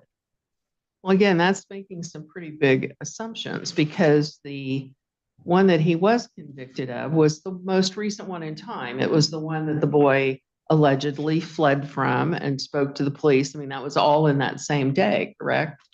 So it wasn't memory recalled. It was. All of the allegations were from that day, Your Honor. Oh, okay. Maybe I There misunderstood was that. I thought there was a There was allegations of abuse over a course of time. Yeah. But those charges were for that day. Because he testified that there was a abuse in the morning and abuse after work. So all of them were for that particular day, Yes. all the charges. Okay. So it's all condensed to, at least the charges go to this time period. So I don't think you can differentiate it. And again, I think if the jury believed the kid, they wouldn't have acquitted on 4 of the 5 counts. I think the question shows where the jury was going. And that is that they were considering this alternative theory of criminal liability to convict my client. But how does that make the answer to the questions wrong? It seems like you could make this argument. All of us were lower court judges at one time, and 2 of us did criminal jury trials. And as a practical matter, if you do it right, put it on the record. Here's the question we received from the jurors. We seek input from both sides. The judge says, here's the answer that I would suggest giving. And it's one thing I think I read someplace merely a seed, but here I went back and looked at the transcript and defense counsel agreed. Now I recognize that's different than invited error, but when you have defense counsel agreeing to that answer, how is that an error by the district court? Because the district court still has to put limits on what the jury can do. But only in 2020 hindsight. Because they would have to have, the district court would have had to say, well, here's what they're going to do. And I'm got to somehow stop that. Yeah. And we know jury nullification. I mean, you guys argue it to us all the time. Juries have a right to nullify in favor of either party. They also can nullify and split the baby sometimes. What I would say to that, Your Honor, I think when you get that question, I think that's clear where the jury is going. And where the jury is going to convict my client on a theory of criminal liability the state never charged or pursued. They can't do that. And the judge has an obligation to instruct to the jury, okay, these are your limits. You can't go beyond that. You can't convict my client of uncharged conduct. Well, isn't that more of an ineffective assistance of counsel then? They should have objected and should have said, Your Honor, we need to do more than simply refer them back to the instructions. Whether or not it's ineffective or not, is not before this court, and it certainly could be. But what is before this court is the fact that my client was convicted based on a theory of criminal liability that he never had the opportunity to. I'm fight just against. having difficulty with the district court judge in 2020 hindsight saying they did something improper. I don't think they did. But I understand your argument of what you're saying. It seems like that's defense counsel's obligation. And I know that ineffective assistance counsel is in front of us, but that's where I have the hang up. It's one thing to merely accede. Well, okay, Your Honor, that's what you're going to give. That's what you're going to give. But for the district court to specifically ask whether you agree, and they say they agree, that's to me is a lot more. Well, I don't think, even if the defense counsel agrees, I don't think that, I guess, washes the hands of the district court. The district court still has an independent obligation to properly instruct the jury. And properly. What was wrong with that answer? It did not limit what the jury could do. But the jury's instructions set out what the charges were. The jury instructions And the set out what elements, and that they had to prove each and every element beyond a reasonable doubt. But the question shows that they were considering an alternative theory to convict my client. So what if the question had been, Judge, we don't understand what reckless means. What if it had been a more general question that got to the same thing? Because that's what they were wondering about. What if the question was just, what does recklessness mean? I mean, the judge we don't have a definition of recklessness, and it wouldn't be, I don't think, is there in the instruction a I definition? believe that reckless was defined in the instruction. Oh, it was. I think Okay, well, there you go. If the question was more general, I think the court can either say, okay, if they're asking about a definition of a term, the court can say, okay, well, this term, we don't have a specific legal definition, so it's given the common understanding. Or if there is a specific legal definition, the court can certainly give that. Okay, so in this case, there was a definition of recklessness I'm pretty sure the instructions included reckless. which to me is even more The answer would refer them back to the reckless. instruction. I think that changes when the jury specifically asks whether or not specific conduct can be indecent solicitation. And again, that conduct. That's the heart of what that's the heart of their decision. They have Their to decide decision, that. not exactly. Okay. What I would tell this court is their decision is to determine whether or not the state has proven its case Mhm. on the theory pursued by the state. Okay, but you keep talking about the theory pursued. What was that theory? Just so we're clear here. The state's theory all along was that my client was guilty of these offenses based on the allegations made by my client's son. That was their theory all along. They got up in closing argument and disclaimed that masturbation in front of your son could be criminal. They got up and said, no, that's not criminal. Sorry. I shouldn't wave my hand so much. So they say it's We're not lawyers, criminal. we may, They're saying it's not criminal. The jury is asking, well, could it be criminal under this definition? And the judge says, just look at the instructions, and both parties agree to that.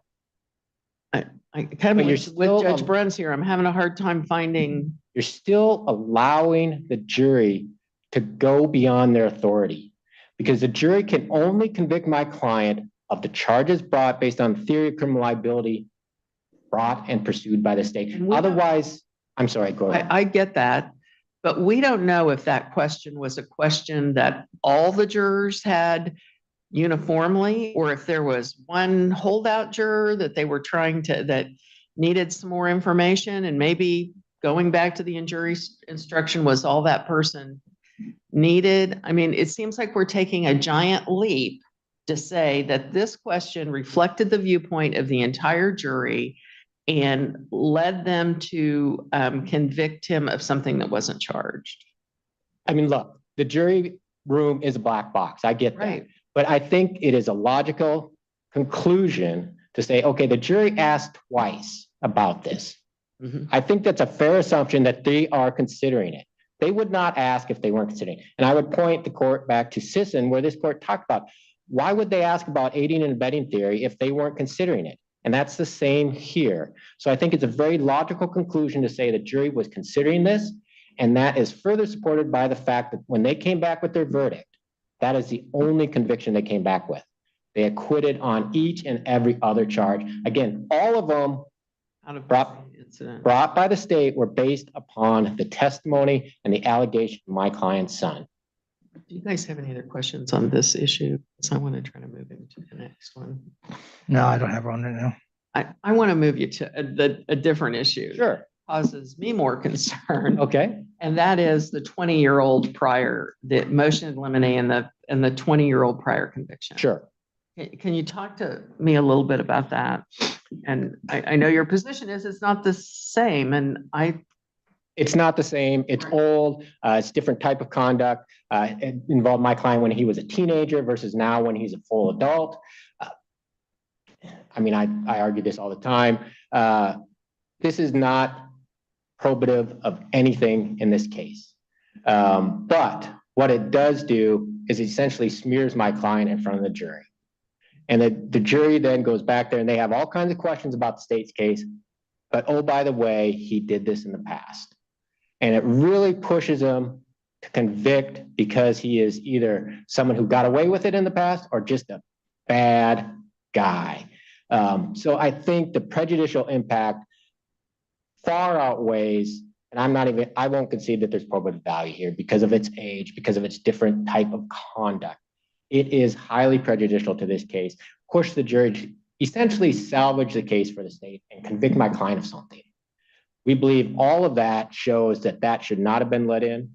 The district court erred when it did, and it did violate my client's right to a fair trial, warranting To reversal. follow up on that, 6455D certainly allows propensity evidence, but also part of that analysis is whether it is unduly prejudicial. Yeah, I mean, the propensity, certainly opened probably some floodgates for the state, but it did not get rid of that standard that the district court still has to go through. Okay, does a conviction from 20 years ago when my client was a 16-year-old have any bearing on allegations made by his minor son now that he's well into his 30s? And you just said conviction, and that's brought up a question I had. Was he even convicted or was this an adjudication? It would have been an adjudication. Well, because I mean, if you're tried it as an adult and you're a juvenile, then it's a conviction. But this is a juvenile I'm pretty sure it was an adjudication. That's yeah. what I thought. But I'd have- counsel can correct if it's Sure. if it's wrong. But Yeah, because like I said, he was 16. But isn't there some similarity by the fact it's two family members? I think those similarities really are not there because, again, he was 16 with his half sister. And this is where he's an adult allegedly abusing his minor son. I just think, are they all family? Sure. But I don't think that's a commonality that has any impact given the distinct differences between the conduct. So can I go back to the jury question? Sure. What do you think the court should have told the jury? I think what the court should have told the jury is something along the lines of whether or not masturbating in front of your son is indecent solicitation is not before this jury. The jury is there to determine whether or not the state proved its charges based on the theory of criminal liability it is pursuing. If you allow the jury to go beyond that, you have stripped my client's right to defend himself at trial. That question is clearly based on my client's testimony. Had he known that could be the basis for a conviction, I think it's fair to assume he would not have testified to that. So he has no opportunity to defend himself. And that's the problem. Without essentially putting in guardrails for the jury, my client was unable to defend himself at trial. And that, I think, is where the district court failed. It has that obligation to fully instruct the jury, but also to make sure that the jury is operating with the bounds that it has the authority to do. What if the court would have just said no? Would that have been an improper answer?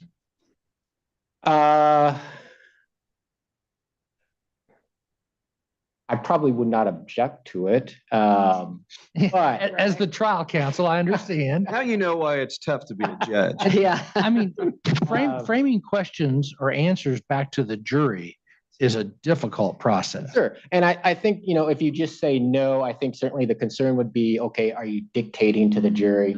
But I think the court does have an affirmative obligation to make sure that the jury is not going beyond the charges the state has brought. the example I gave in my reply brief was if the jury had come back and said, we find him guilty of making a U-turn. The jury couldn't do that in this case. That was never before him, never charged, et cetera, et cetera. I don't think that changes if the jury says, okay, we're going to convict him. Sure, it's a charge the state brought, but on a completely different theory of criminal liability. I still think the jury is going beyond what it can decide. It's interesting to me that the court didn't specifically refer the jury back to the instruction covering solicitation. And that, as the court knows, I'm sure you've read the record, this was a discussion. And I think sometimes district courts, I think, feel safest just to say, I'm going to refer you back to the instruction that, avoids legal landmines. It's a little bit like my dog peeing on the carpet when there's a puppy. If you get smacked on the nose enough time, you don't do it anymore. And district judges learn that, especially when everybody comes together and agrees on an answer. Are you saying the first answer was incorrect too, or are you just saying because it was asked again, now we know what the jury's thinking, and so the second answer needed to be different? Well, I think both answers were wrong. Obviously, because they asked again, I think that fortifies my argument that, look, this is clearly where the jury is going. From the district court's perspective, it's kind of like, I forget which movie it was now, where Demi Moore objects, and then she strenuously objects. I mean, it really seems to me that at that point, if there was an error, it would have been the first time just as well. The other thing I would say to that, Your Honor, is, I think both were problematic because they did not put the guardrails necessary on the jury. But when a jury asks a question, the court says, I'm going to refer you back to the instruction.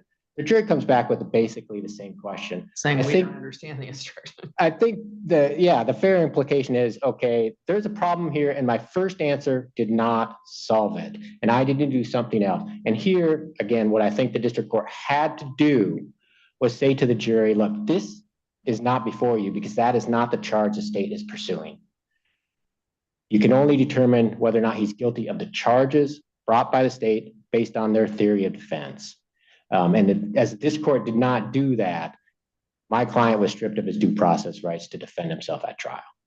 We're into your rebuttal time, and that's fine. I'll still give you your full because we have done nothing but inundate you with questions. So thank you, Your Honor. You may proceed.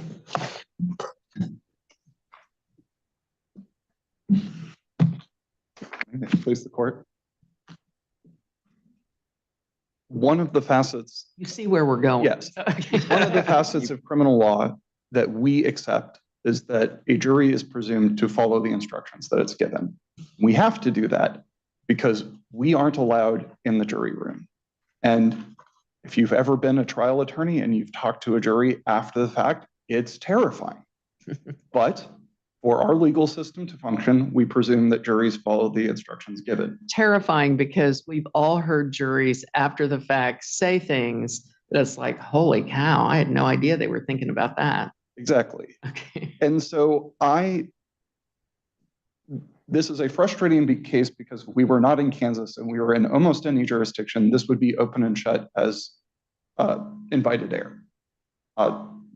The judge asked point blank, what should I instruct? The defense attorney said, I refer you back to the instructions, follow the instructions, case closed. Unfortunately, our Supreme Court has taken a very unusual, to be generous, definition of harmless or of invited error. And I don't invite this panel to contradict them at this time, but that is. You see a distinction, do you not, that, and I think probably you both do.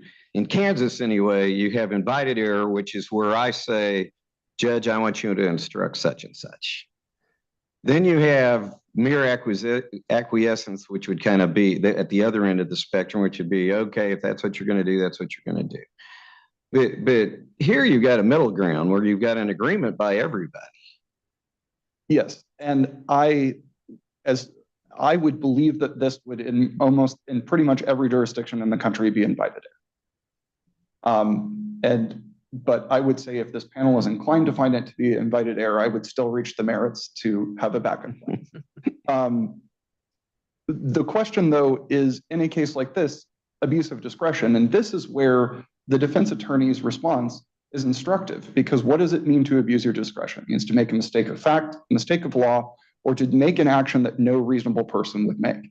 Well, if the defense attorney is telling the judge, refer the jury back to the instructions, presumably another reasonable person in the courtroom would do exactly what the judge did.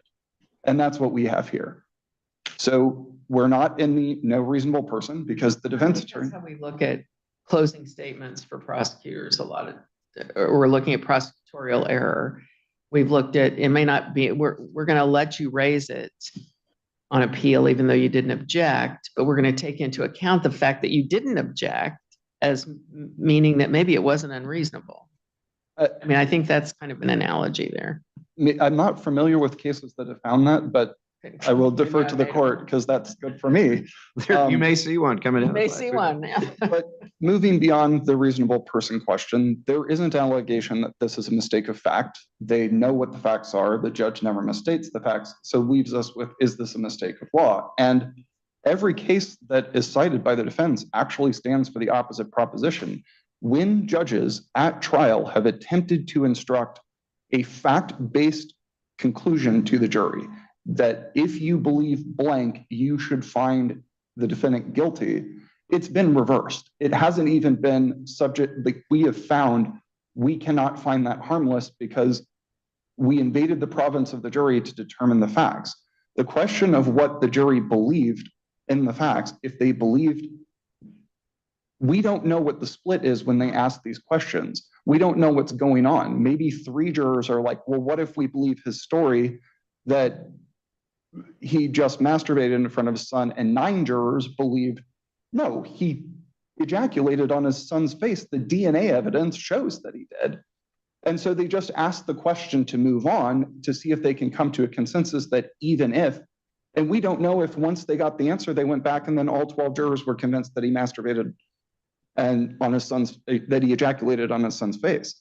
We don't know what the jury ultimately came to. What we do know is that the jury was properly instructed. They were instructed under the pick.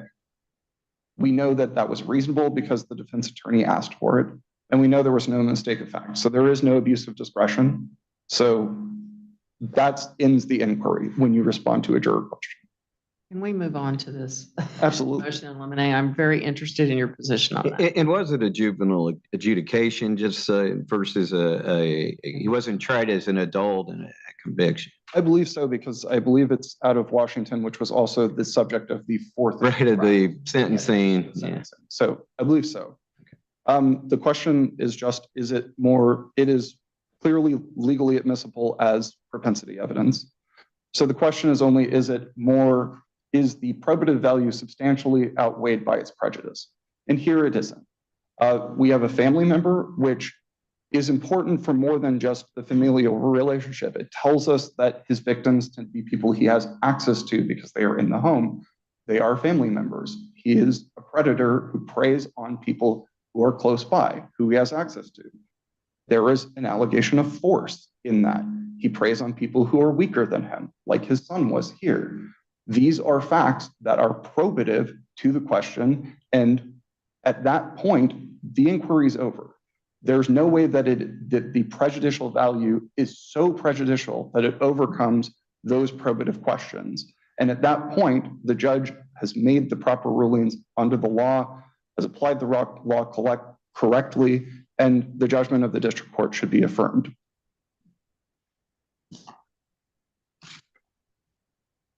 I don't have anything else to say on that. I mean, I believe that that is the answer to the question, and the remaining Abuse of discretion, and we wouldn't be able to find abuse of discretion here. is on the 64 on the finding of more prejudicial than probative. I wasn't sure. I would have to look to see, but if it is abuse of discretion, it is not an. You said. Oh, I was saying that I believe that that was the proper law to apply. So, and then given the facts in this case, there is a connection point. We are talking about, again, access matters. Like his victims are people who he had access to in the house, and force mattered because the original state's position was that he used force in this case. So the use of force over a person that's smaller than him is also probative. And if there are no further questions, I'll stand on my brief on the other two issues that were presented. Questions? I don't. Thank you very much.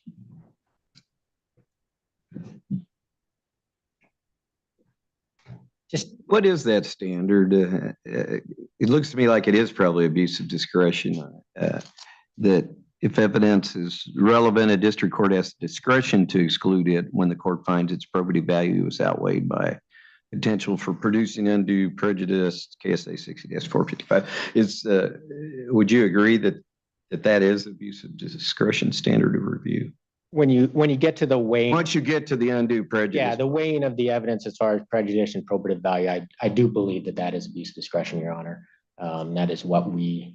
Yeah, usually our analysis often in the district court stops before that because we're talking about propensity, then we're talking about probative value. Okay, thank you. Yeah, just a couple, and I would just reiterate, I think the prejudicial impact of that evidence far outweighs any, if it has any probative value there. Just the dissimilarities, and 6455 certainly was amended to include propensity evidence to allow more opportunities for the state. But it doesn't allow everything. It can't allow everything. And just because somebody is charged with a sex crime and has a sex crime in their past doesn't automatically make it admissible. And here we don't believe that there is any relevance to this evidence, but there is that distinct prejudicial impact, how it taints my client in front of the jury. Couple things with regard to the first issue. I really do think we have a good idea what the jury's doing. You look at those questions, they are completely based on my client's testimony. You say the jury, at least one juror. That's all we know for sure. Well, we don't need to, do we need to know that? It's still the jury. And I would argue, if you say, okay, maybe it's just one jury, maybe this impacted one jury, But that still violates my client's rights. Because that one jury, assuming it's one jury, is now convicting my client on a charge he never had the opportunity to defend himself against. But if you look at those questions, they're straight out of my client's testimony. You look at that verdict, what does that tell you? I don't think it's a leap to say that's what they convicted him of. The other thing, and I know Sisson and Hover both involved the court giving an additional instruction. But the harm here is the jury convicting the defendant on a theory of criminal liability he did not have the opportunity to defend against. That happened in those two cases, and it happened here. So they are, we believe, should be seen as controlling here. And we believe a similar result is warranted. The final thing about invited error, and I'm going to quote Justice Standridge, and this is out of Romy, which was a recent case, I think in December. Oh, we're familiar with Romy. Hope I don't. It really clarified the whole law in the area. Yeah. I hope I'm not opening old wounds. it's a new wound. But that's a dissent. It's a dissent. Yeah, the But what I want to quote her on is this. Preservation rules are meant to promote fairness, not perpetuate injustice. When procedural regularity collides with fundamental liberty interest, justice, not technicality, must prevail. And I think that applies here. If the defense got it wrong, if the state who was also there got it wrong, if the judge got it wrong, all of them getting it wrong doesn't make it right. My client's constitutional rights were violated in this case, and that, we believe, mandates a new trial. And what would happen at the new trial? Because you've almost, if I heard your argument earlier correctly, and I have not checked on this part of it, you're basically saying they elected themselves out of a conviction. What would happen at a new trial? I don't. What would we remand for a new trial of on one charge? On one count. Yeah, only the indecent one he was- solicitation. That's what we've asked for in our brief. I'm not going to prognosticate arguments that may or may not be made. But that's what we've asked for because that is what the jury convicted of. And that conviction, we believe, clearly came from my client's testimony. Again, an opportunity that he never had the ability to If defend. we believe him, if we believe what he's saying, is that still a violation of the law? And you're saying the judge should have said, no, it's not a violation of the law. I'm not necessarily saying that. Well, that's the effect. If it comes up and that's the facts of the case, maybe I'll argue sufficiency. But I think what the court did here was wrong and warrants reversal. Thank you. Thank you very much. Very good argument, very fine briefs in this matter as well. We are very fortunate today. We will take this matter under advisement. I know it's very important to your client and to the state, and we will get a decision out as soon as possible.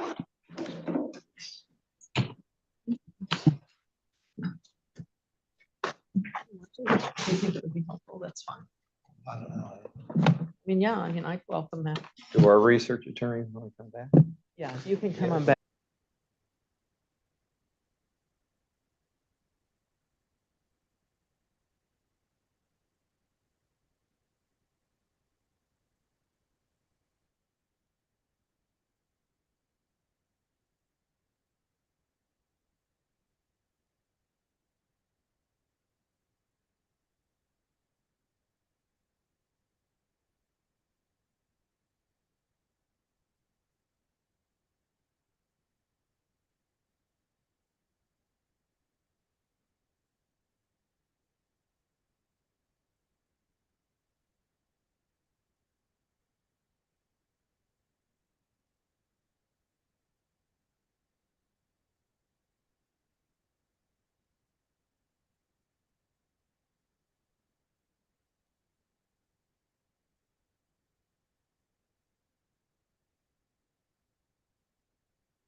Good afternoon. Good afternoon. Is it pretty outside or? Very nice. Is it? Okay, you can go ahead and have a seat. Thank you very much. Welcome to the afternoon docket of the Kansas Court of Appeals. We have two cases on the docket today. First, let me introduce the panel. I'm Karen Arnoldberger. I'll be the presiding judge today. All that means is that I get to keep time for you. The judge on my right is Judge David Bruns. He came to our court. We came to the court about the same time. He came from Shawnee County District Court and a long career there. To my left is Judge Kim Schroeder, who came to our court from, I'm going to forget the district, and you just told me this morning, 26th Judicial District with Hugoton and Liberal and Elkhart, some Colorado and Oklahoma. right. Not far from either one. Long way. Yeah, I think he's closer to, aren't you closer to Santa Fe than Topeka or something Right, like that? Oklahoma City and Denver. So we've read your briefs. I'm going to have you each announce your appearances in a moment on both cases, so I know everybody's here. And if you're the appellant, you can reserve time for rebuttal. So if you just tell me how much time you want to reserve when you enter your appearance on that case. We have read the briefs in your case and are pretty familiar with them. And in some cases, we've read the entire record. So you only have, I think both of these cases are 15-minute argument cases. So you only have 15 minutes. If you spend 10 minutes going over the facts, you're not going to have a chance to get to some of your legal arguments. So just know we know the facts. And if we have a question about the facts, we'll be sure to ask those of you. So with that, I'm going to first ask for the parties in, and I'm going to just shorten this very much, case 128392, Hornbaker versus Brown, basically, if the parties would state their appearances. Brad Uretsky on behalf of appellants, Okay, and I'd go ahead and reserve 4 minutes for rebuttal. okay. Good afternoon, Brett Randall for the appellee, Kai Hornbaker. Okay. I should put my glasses on so I can see better. Okay, thank you very much. And Frederick Short versus Costco Wholesale. My name's Andy McHugh. I'd like to, I'm the lawyer for Fred Short, and I'd like to reserve 5 minutes if possible. Okay, that's Thank you. fine. Yes. Jefferson Wolf, representing Costco. Okay, and are you the one that got the filed the motion yesterday for? Yes, Your Honor. Okay, so you're on that motion. Yes. Okay. You say Wolf, OLFE. E, okay. Oh, WOLFE, E. just one F. Okay. Okay. All right, I know we have that, so I won't get all that information from you because I know we have it. I ruled on it yesterday. So I hope everything's going okay with Mr. Batty. That he had kind of an emergency, I understood. Okay, so we will go ahead and start with the Hornbaker case. If you want to go ahead and get started, we're ready.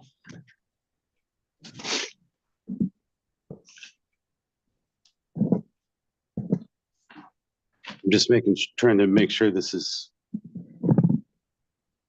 Yeah, this morning, one of the attorneys kind of moved that around, so. Okay. And you can move the screen if you want. It Out of your swivels, way or, it yeah. swivels or. As long as my counsel isn't looking at my notes, that's fine. My glasses on. Yeah. I'm sure it's going to just break the case wide open. It will come as a big surprise, I assure you. Well, in any event, may it please the court. Thank you, Your Honors, for hearing this case today. I really do think this is a simple case. When you boil it down, the question before this court is really regarding one specific provision in an operating agreement, specifically section 8.6D, which is the definition of the fair market value of the member's membership interest. And it goes on to provide, it shall mean the fair market value of the company, as appraised by an expert with the expertise to value the company and its assets. The parties disagree about the interpretation of that provision. Appellant's position is both of the terms of the contract and a common understanding of the fair market value require that a deduction be made based on the liabilities of the company when calculating the fair market value of the company. We respectfully submit the district court got it wrong in adopting the respondent's position, which contradicts the terms of the agreement and unsurprisingly creates a windfall in the appellee's favor. The parties do agree on a number of items. During the relevant time period, Mr. Hornbaker had a 1/3 interest in Wilderness Holdings LLC. Wilderness is a holding company. The purpose of it was to hold both real property and personal property. And there's no dispute that the real property assets were encumbered by debt. All of those things are undisputed. We have a unique, at least I think it's a unique procedural posture. The district court directed the parties to file cross motions for judgment, a procedure and a motion that, as far as I can tell, isn't contemplated by the Kansas rules, and so there's no specific rule that speaks to the applicable standard. The district court didn't cite any such rule, but fortunately, the issue before this court is a legal issue. If a court's review of an interpretation of a written contract is a de novo review, this court can be unaffected by the lower court's interpretation and rulings. That being said, I will spend a little bit of time talking about some of those just to help highlight our position. But it's pretty black letter here in Kansas that if the terms of a contract are clear, the intent of the parties is to be determined by the language of the contract without applying rules of construction. When, Well, he's echoing. I was just asking if he could do something different. Oh, I didn't hear an echo. I can hear a little bit, but I can power through if you Yeah, guys. there's feedback.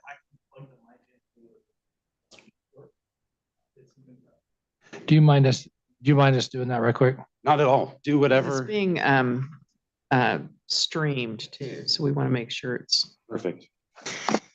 because we will probably go back and rewatch this numerous times. It may go down in the Hall of Fame for arguments today.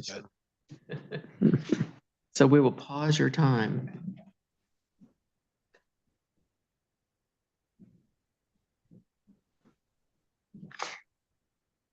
Whatever it's worth, I can also do it from the desk, whatever the court prefers, if we Yeah. can't get this echo. I'm going to leave it to the IT people.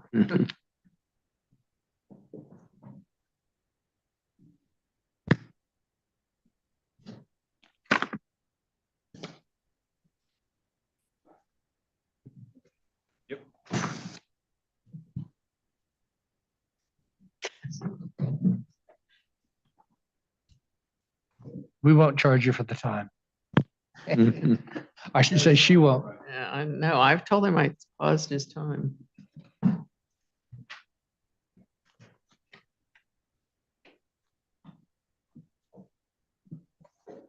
didn't realize we were on the screen. Guess that's whatever. Oh, we're right there too. Right. It's fancy technology. That's what everybody's seeing. That's what the YouTube people are saying is this. Right? I think they get poked. Sabotage. That's right.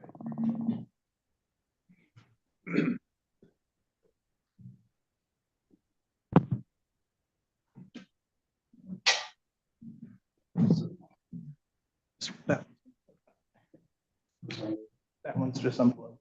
Okay.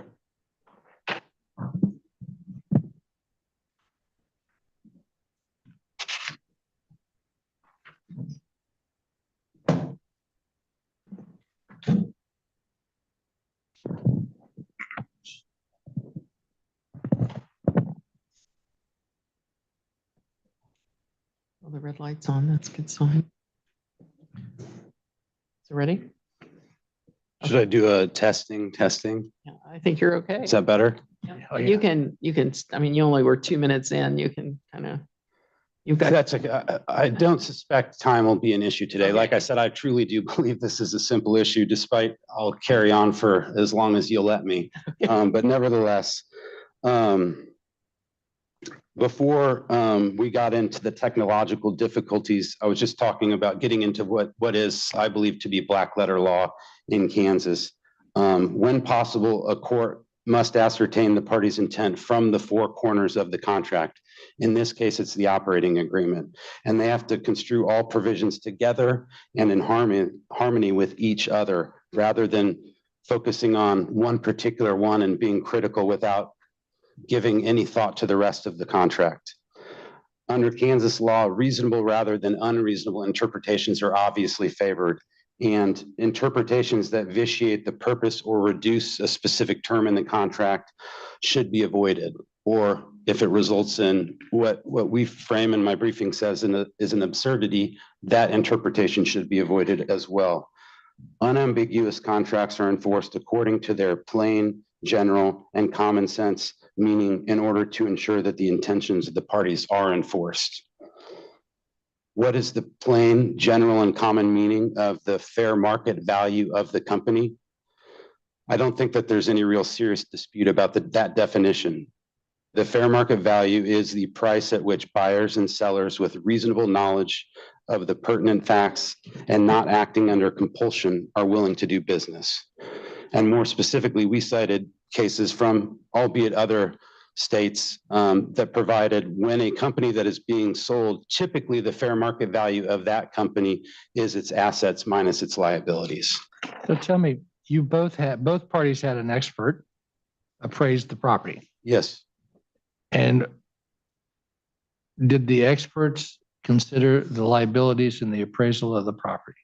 They did not. Both parties obtained what I'll refer to as what more traditionally are property appraisers, specifically to appraise the property that was being held by the company as opposed to the value of the company. In this case, it was a holding company, and holding companies do just that. They hold property. It wasn't open for business. It wasn't getting revenue. We didn't need an expert to value what, the income was and what the value was down the road.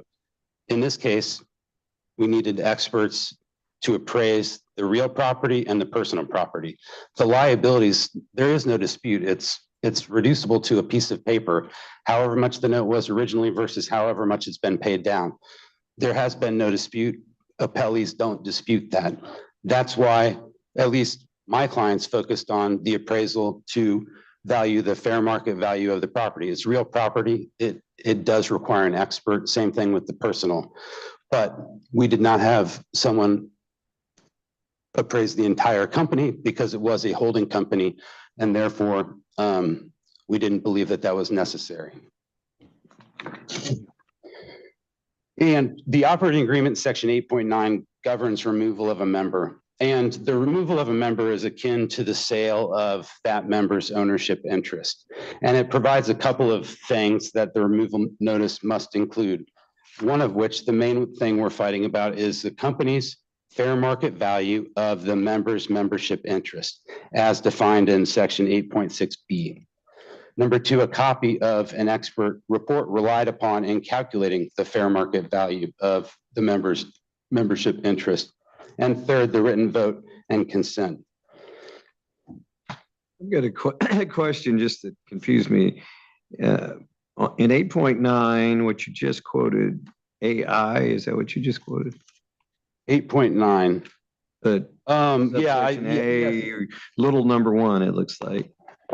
Well, it just says fair market value is defined in section 8.6B, you said, and then I don't think 8.6B has anything to do with this. If I said B, Well, it does say B, but I think the provision we're really dealing with is 8.6D. That's correct. So this is it's just a Scrivener's error, but even in the operating agreement, it should have said fair market value is defined in section 8.6D. I believe if it does in fact say 8.6B, that is. Let's say like Senator Kennedy. I got it right here, biggest Dallas. No comment. But yes, section 8. Okay, I just wanted to clarify because when I was going through this, I'm going, man, I don't think 8.6B has anything to do with this. Okay. Section 8.6D is the controlling provision to define what the fair market value of the membership's interest is.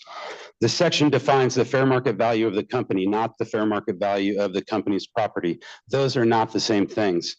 Everyone agrees. It cannot be seriously disputed that a buyer of a company who has knowledge of debt encumbering that company's assets would not be willing to pay a price that fails to account for that debt. The district court incorrectly analyzed that issue as if it was the property of the company that was being sold as opposed to an interest in the company. Specifically, the language in the district court's opinion makes clear, quote, although net value might necessarily include consideration of liabilities, fair market value is the price a willing buyer would pay to a willing seller for the property.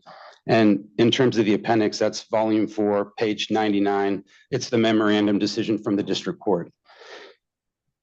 The district court refused to acknowledge it was an interest in the company that was being sold, not the property.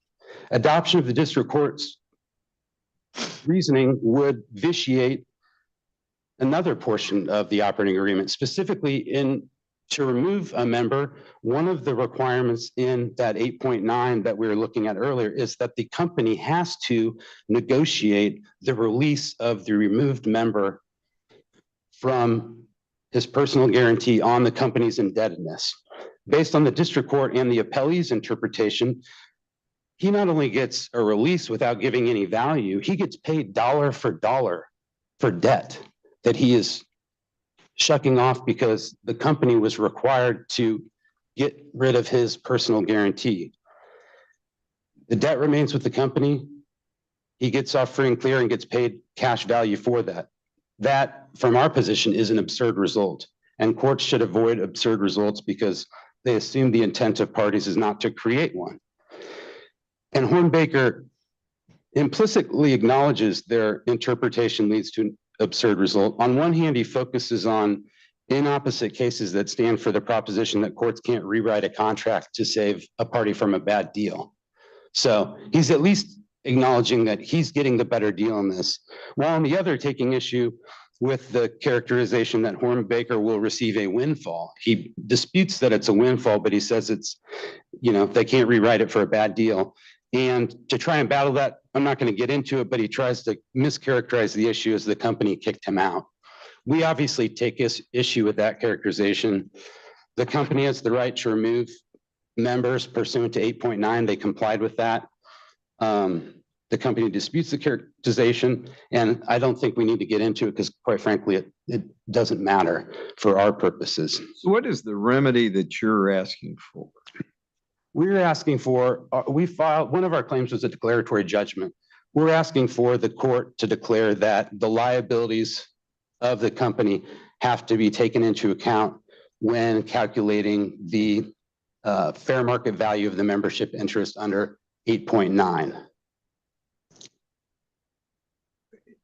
And when you go then and look at 8.6D, when it talks about appraised by experts with expertise to value the company and its assets, which I suppose is the property, has that appraisal been done? You said only the land appraisals. Just of the, that's correct. The only appraisals that anyone has gotten done were of the property. So wouldn't the remedy be, if you were to prevail, a remand to have expert value the company and its assets in order to determine the fair market value of the membership interest? That would be a remedy if the court ultimately concludes that in order to comply with a notice of removal under 8.9, they have to come up with an appraisal of the company and its assets.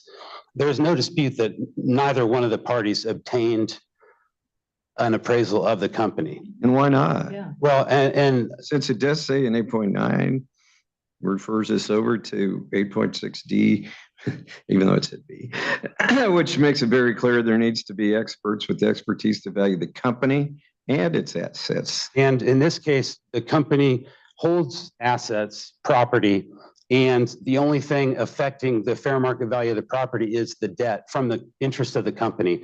And like I said, that's not something that would require expert. Even though it requires it here in the. Well, I would say as required. As appraised by an expert. That's Yeah, for expert. and then, and that's one way to interpret it. If you go back to 8.9 and look at the three things that the removal notice must include, one of which, little Romanet 2, I believe, I'm not looking at, I'm just looking at my outline and from memory, says a copy of an expert report relied upon in calculating, not the copy or all the copy. It basically is leaving open the possibility that there can be a calculation of the fair market value without necessarily, in this case, appraising the company itself, because You would have us add language that says the copy of an expert report, or in print, it says S, so expert report or reports. You want us to add into that if there is one. no, I think, I don't want any, no. Well, I didn't think you'd really want to do that. I don't want you to because add in We're any not language. supposed to rewrite your agreements. Correct. No, my point is, it's the way that I interpret that, it's leaving open the possibility that you may not have to necessarily 100% rely on the appraisal of an expert, especially in this case, because it's a holding company and didn't have business operations. And that may, that may be great, but we have to deal with the plain language, and 8.6D clearly says it's supposed to the fair market value of the membership interest, which I think you're making a good distinction, but the property may be part of that, and not all of it. But it says the way you calculate that is by an appraisal by an expert or experts to determine that. So it seems like perhaps you both did this by agreement, but you've bypassed that plain language. Certainly, based on the court's interpretation, we did not obtain. I'm just looking at the plain language. I'm not really interpreting it either. I'm just reading it to you. I understand that, Your Honor. So when you sent the buyout notice to Mr. Hornbaker, you sent an appraisal report saying it was worth 2.27 million plus some personal property. Yes, we said it being the real property was worth 2.7 million plus whatever the value that was ascribed to the personal property. And did that notice contain anything about existing debt? The notice identified that we were subtracting the debt on the real property to come up with the value of the membership interest.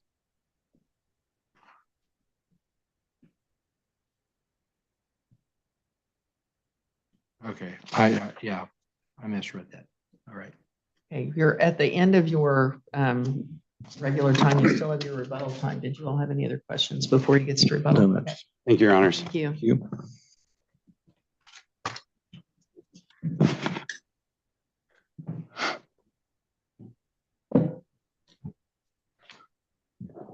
Mr. Reed?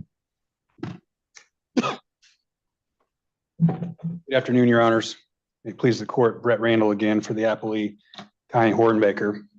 And I would submit this is not a valuation theory case. This appeal is a contract enforcement case. And what do I mean by that? The operating agreement contains a contractual definition for the fair market value of, in this case, the removed member's membership interest. And as you've read in the briefs and as you've heard today, section 8.6D, B is a typo in the agreement, Your Honor. You're correct about that. Section 8.6D defines fair market value of the member's interest as the fair market value of the company as appraised by an expert with the expertise to value the company and its assets multiplied by the member's percentage interest. And that as appraised by an expert is the critical language in that provision as concerns the issue on this appeal. Why?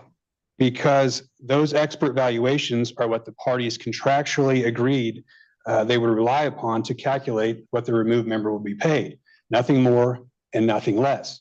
So under this contract, once the company provides its appraiser's report or its expert's report, they were free to choose whatever expert they wanted to choose.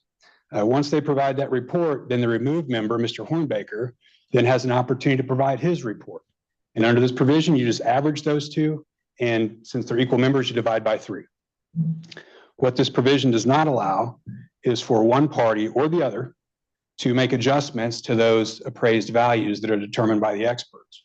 So for example, the company is not allowed to take its expert's valuation and then deduct liabilities or debt or anything else. Likewise, Mr. Hornbaker is not allowed to take his expert's valuation and add value for other things that he thinks should be included. Intangibles, goodwill, whatever the case may be. The contract takes valuation out of the members' hands entirely.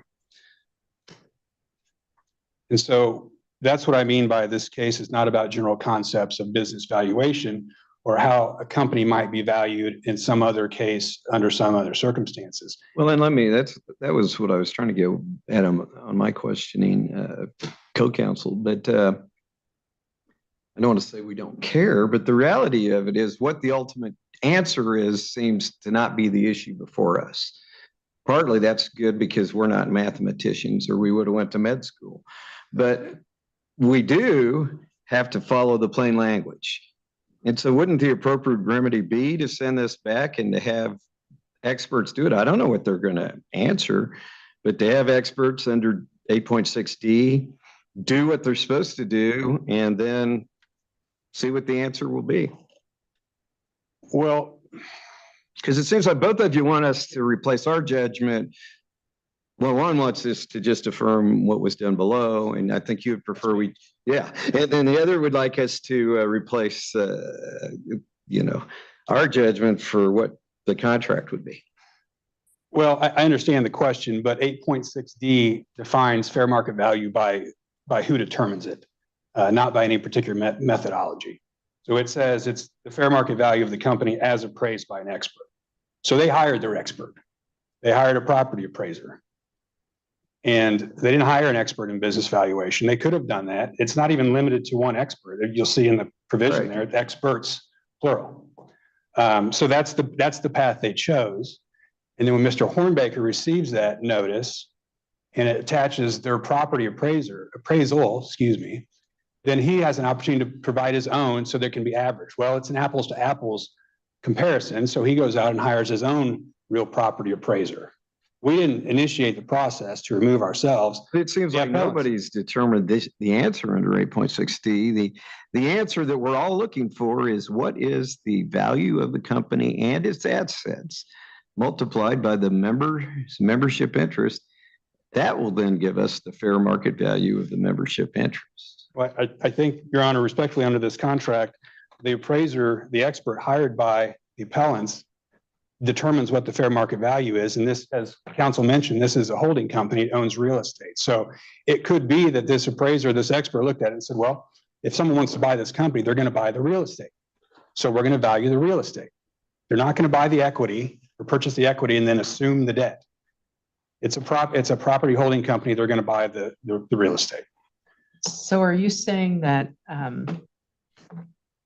they're the ones that had the responsibility to get this done under the contract, or they had to submit their number? They submitted their number, and that's what they're bound by. That's basically, they didn't give any other number, and they would have been required under this provision to provide what they were relying on. And that was the only thing they provided. That is correct. And that is what the district court found, that the provision requires reliance on experts.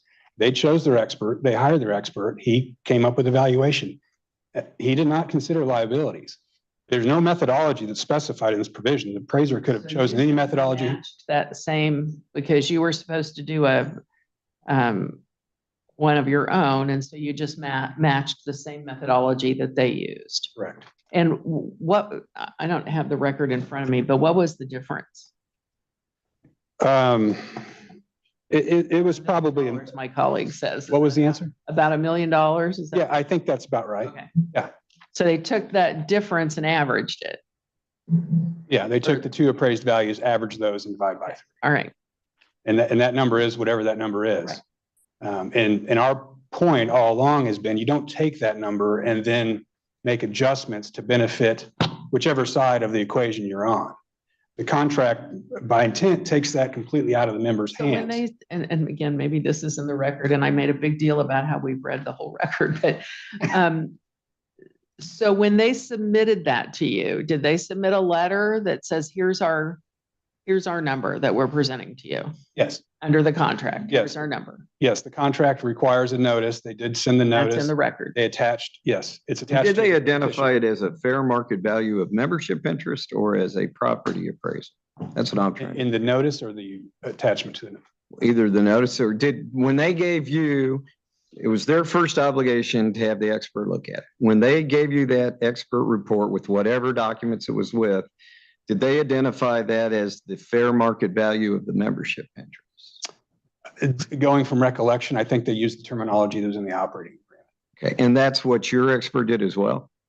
Yes. Okay. Well, we sent a letter that said attached is our, whatever the term is for the notice we're supposed to provide, and attached is our appraisal report, and the averaging of the two equals.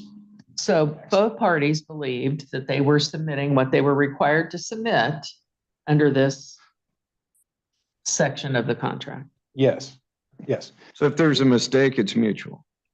Well, I could see why you would say that, but I don't necessarily agree with it. Like I said before, we're not the ones that initiated the process. We received a report from the appellants, and then we provided our own, so those two could be averaged. And so what the appellants did is they obtained the appraisal, and then they provided that to us, and then they did their own math equation. They Which didn't was farm not it an out to an expert expert. report. It was just No. their own. They didn't farm it out to an expert to say, okay, here's what the real estate's worth. Now tell us what the company might be worth with that real estate value. They just decided that they would deduct a third of the mortgage debt from that price. Okay, one more question for me that shows that I haven't read. We thought we read the pertinent part of the Pertinent record. part of the record, but when I see numbers, I gloss over. So what, as compared to the value of the company that was provided after this process took place, the averaging, that number, how does that then compare to what the liabilities are?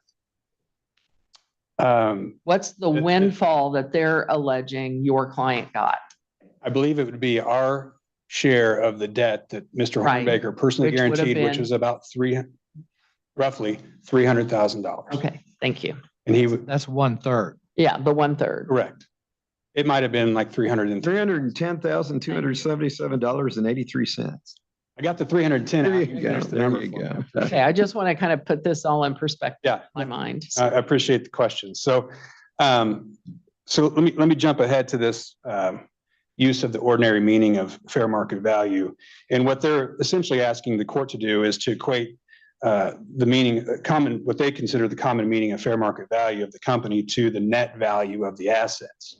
And that term is not used in this section 8.6D or anywhere else in the operating agreement for that matter, nor is book value.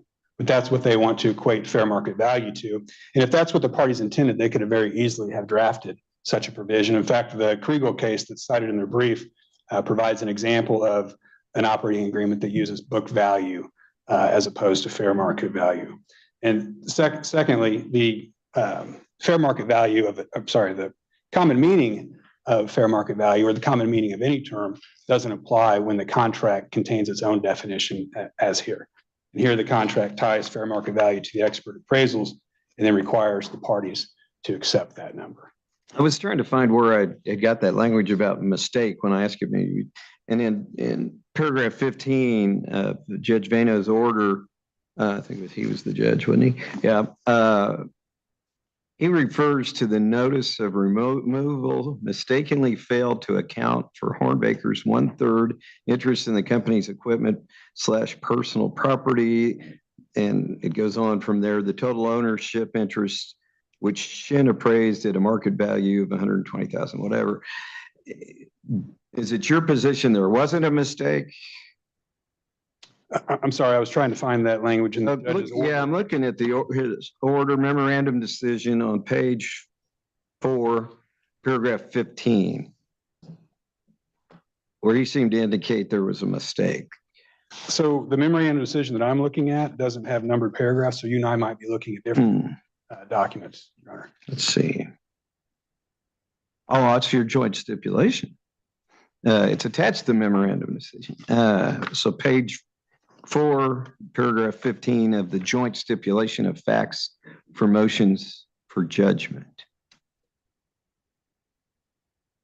Which it sounds like maybe you both did agree there was a mistake. Maybe that is where I got the mutual mistake. Yeah, so what that relates to is the initial notice that we received from the appellants failed to include Mr. Shin, their appraiser's valuation of the company's equipment and personal property, and they corrected that mistake. Okay. So that's what that relates to. So I'm sure I'm close to time or over time, A little bit. but let me address You this. said it's a nice day outside. It's up to you. We don't penalize you for ending. Sure. Let me just address this windfall issue briefly because that seems to be a focus of the appellant's brief. First of all, we dispute that Mr. Hornbaker received any windfall. Appellants are now the sole owners of this very valuable piece of real estate on which exists a very nice lodge that Mr. Hornbaker constructed as a general contractor. He no longer has the use and enjoyment of that property. He no longer has the opportunity to realize the gain from appreciation of the real estate. And he no longer has any right to the future income from the property. I would dispute counsel's statement this property doesn't generate any income. There could be hunting leases at one point in time. There was Airbnb, short-term rentals on the property. It has the ability to generate income, and Mr. Hornbaker has been deprived of that because he's been removed from the company. So the appellants have created both immediate and future value for themselves by removing Mr. Hornbaker, even if that did require them to assume Mr. Hornbaker's portion of the debt. And even if that were considered a windfall by some, of course, Kansas law does not allow courts to rewrite contracts to eliminate perceived windfalls or to make a better deal for the parties than they made for themselves. So bottom line is Section 8.6D is a simple provision that requires the parties to rely on outside expert appraisals. That was done. You average those and you divide by 3, nothing more, nothing less. And we would ask that the district court be affirmed. Thank you. Thank you. I don't. Rebuttal. Thank you, Your Honor.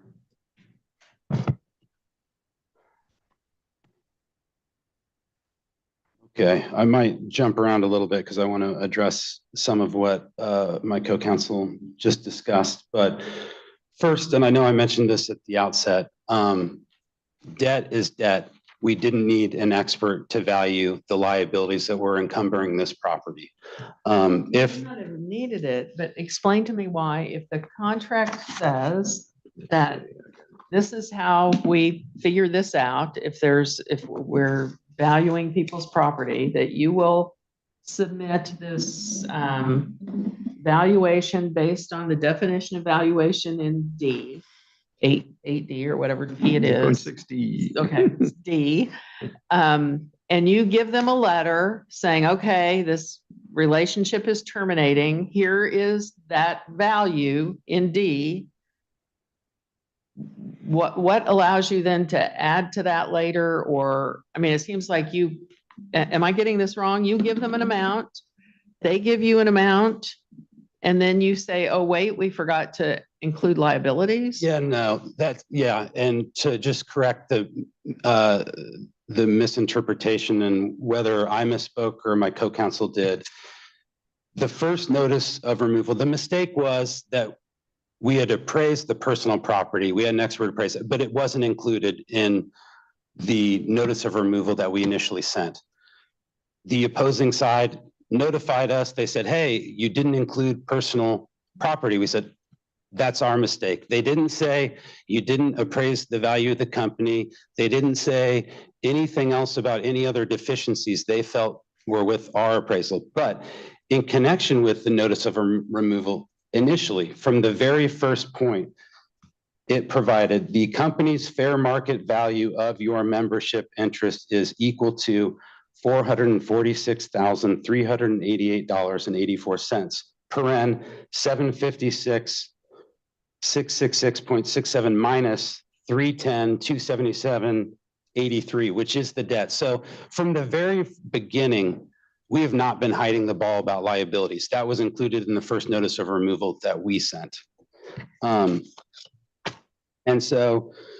in terms of What they sent back, though, was something that did not include this liability either. they sent back something, they objected to us minusing the liability and attached their expert That when appraisal.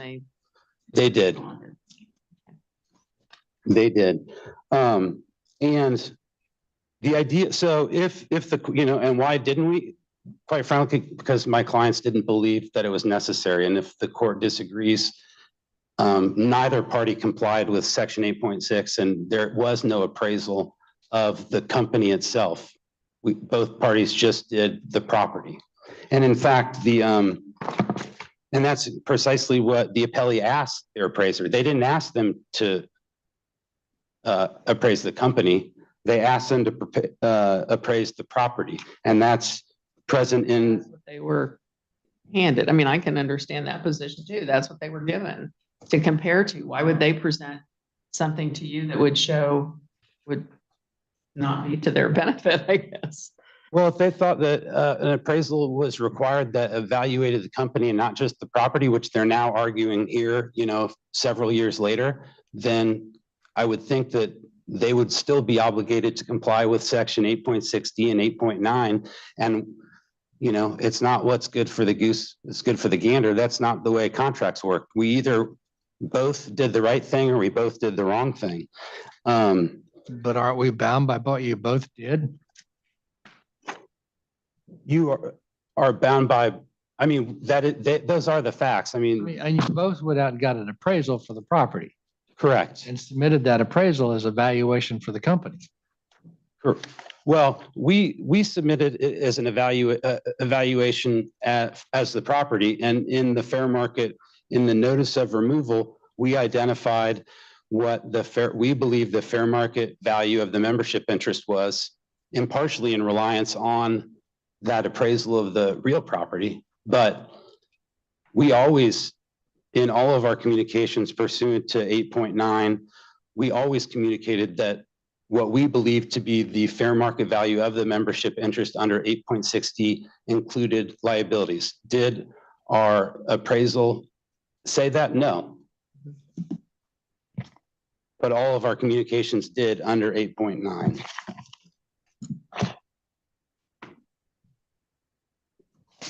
And with regard to net value and book value, I think I'm probably even at the end of my time as my watch is vibrating in any event. But the reason it doesn't say net value or book value is because it says fair market value of the company. I don't think anyone believes that someone will buy a company without accounting for any debt, especially if those people are being released from the debt. Therefore, as requested in our briefing, we would respectfully request the decision of the district court to be overturned and to be, judgment entered in appellant's favor that liabilities must be taken into account to value the fair market value of a membership interest under 8.9. Thank Thank you you. very much. We appreciate your argument. We will take this matter under advisement and issue a decision as soon as possible. Thank you. Frederick versus Costco.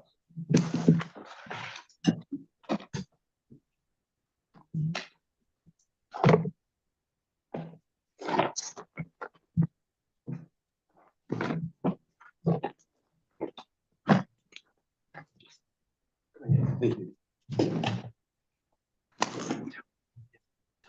Settle up.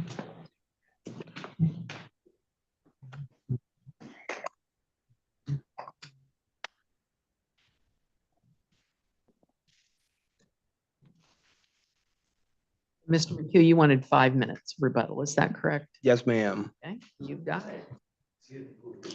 May it please the court. My name's Andy McHugh. I am Fred Short's lawyer.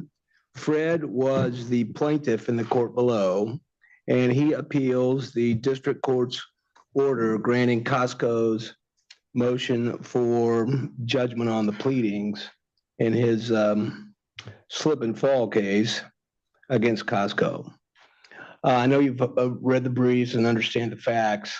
Fortunately, in my case, the facts are super simple, and they're contained in one paragraph on page 2 of the district court's memorandum decision. So at risk of doing something I'm not supposed to out of the box, I'm going to tell you what they were.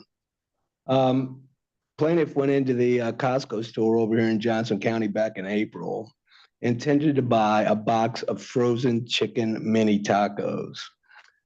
He was pushing his cart through the store, realized he needed to get those chicken tacos. So he goes back to the freezer section where they were held for sale with a price tag on them, picks them up, puts them under his arm, heads back to his cart. And as he does so, the box collapses.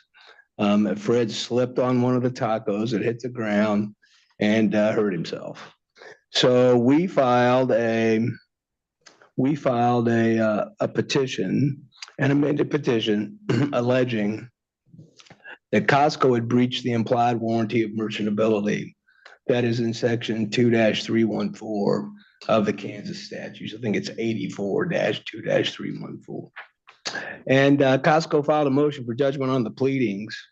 And the court described, really crystallized what was going on, also at page 2 of the memorandum opinion.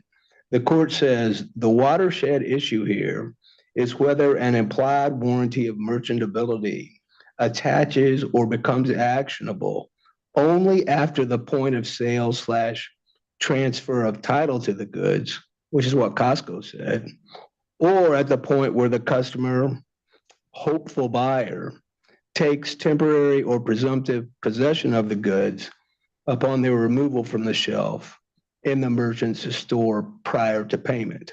That's how he characterized the issue. I have an underlying question. Sure. Why isn't the manufacturer of the box that collapsed a party in this action? Well, there's a couple of reasons for that. One is it'd be a products liability case, right? And I'd need the product, which I don't have, is gone. So it'd be impossible to prove that case. Not to mention, it'd be a very expensive undertaking to try to demonstrate that a box was defective under those circumstances. So as a practical matter, Fred is left with no remedy if he can't go forward with his implied warranty claim. What did Costco do wrong if your client put the box of tacos under his arm, and I assume he put some pressure on the box to hold it? Not necessarily. I mean, enough to carry it. I say under his arm. I don't know if he was carrying it like a football or what he was doing. He probably testified about that in his deposition, but I didn't represent him at the time and I don't know. But Costco doesn't have to do anything wrong for a warranty claim. I'm not saying they do, but I'm just trying to figure out the semantics of this case. Sure. And really, I mean, that's what those warranty claims are for. It's like all of the cases that we cited, albeit from other jurisdictions, although Kansas has a line of exploding bottle cases. I mean, you pick the carton up, if the bottom drops out and the bottle explodes, that's a warranty claim. If you go to set it on the conveyor belt and the bottle explodes, that's a warranty claim. And specifically, the code talks about, or the jury instruction talks about, inadequate packaging or inadequate labeling. Well, this is inadequate packaging. And so effectively, being that we can't make, as a practical matter, a product's liability claim, the product's gone and it costs prohibitive, Fred's left with no remedy. So let me follow up on that. I mean, and I appreciate the practicalities of this, and you're trying to get him a remedy, and you weren't his original attorney, so I appreciate you stepping in. But isn't this really a products liability case? KSA 60-3302C says, product liability claim includes any claim or action brought for harm caused by the packaging of the relevant product. It includes, but is not limited to, any action based on breach of express or implied warranty. An implied warranty of merchantability claim relating to packaging appears to be inherently a product liability claim. I'm not going to disagree with you about that, although but you just said that you can't prove a product liability claim. Well, I can only prove it in the context of an implied warranty, right? I'm not familiar with that statute. This has never been raised as an issue by anybody before, so I don't know. And if that's a statute that says that it supersedes everything else, well, it just defines what a product liability claim is in Kansas, and then it goes on, and I'm sure this is why Judge Schroeder asked you, because then if you look at KSA 60-3306, then it talks about when you should file a lawsuit against the manufacturer versus the seller. And of course, you can reach the seller if certain elements are met. But it does seem like this is a product liability claim. Well, I don't think that the fact that it's a products liability claim means that you can't pursue a breach of warranty claim also. But maybe that's what that statute says. As I say, I'm not familiar with that one. at all. And I can't prove a products liability case because the defendant took the product and did something with it and is gone. So I don't quite know what I'm supposed to do in a circumstance like that. So this is a unique case in that it's not decided on summary judgment. It's not even a 12B6 motion. It's a judgment on the pleading. Did the judge look at anything outside the pleadings, or did he just look at the petition? You just look at the pleadings, and really judgment on the pleadings is sort of a glorified motion to dismiss. I mean, that's all it is. Seems like it's really the same as a 12B6. Exactly. It's exactly what it is. And, he's wrong on the law. I mean, the reason that I read the sections that I read is if you read the code, it specifically says the breach of implied warranty arises from the making of the contract, offer, hold out the product for sale, acceptance, pick it up, intending to buy it, got mutual promises, I'm going to pay for it, you're going to sell it to me, it's a contract. That's an implied Well, do warranty you have claim. mutual promises, and it probably wouldn't hurt your case, but it seems to me that's a fact question whether it was mutual promises. Well, Because that jury would, if let's say this went to a jury, would have to decide, did he really intend to buy it or not? I mean, I've been in the store before where I've picked up two of the same basic items, different manufacturers, and then I don't decide until I'm getting ready to leave, okay, I want this one, not that one. But I think what you're saying, if I'm hearing it right, is that there's at least enough here for a fact question. Well, I'm sort of saying that, Judge, but first of all, with respect to a motion for judgment on the pleadings, everything gets construed in my favor. Right. All right.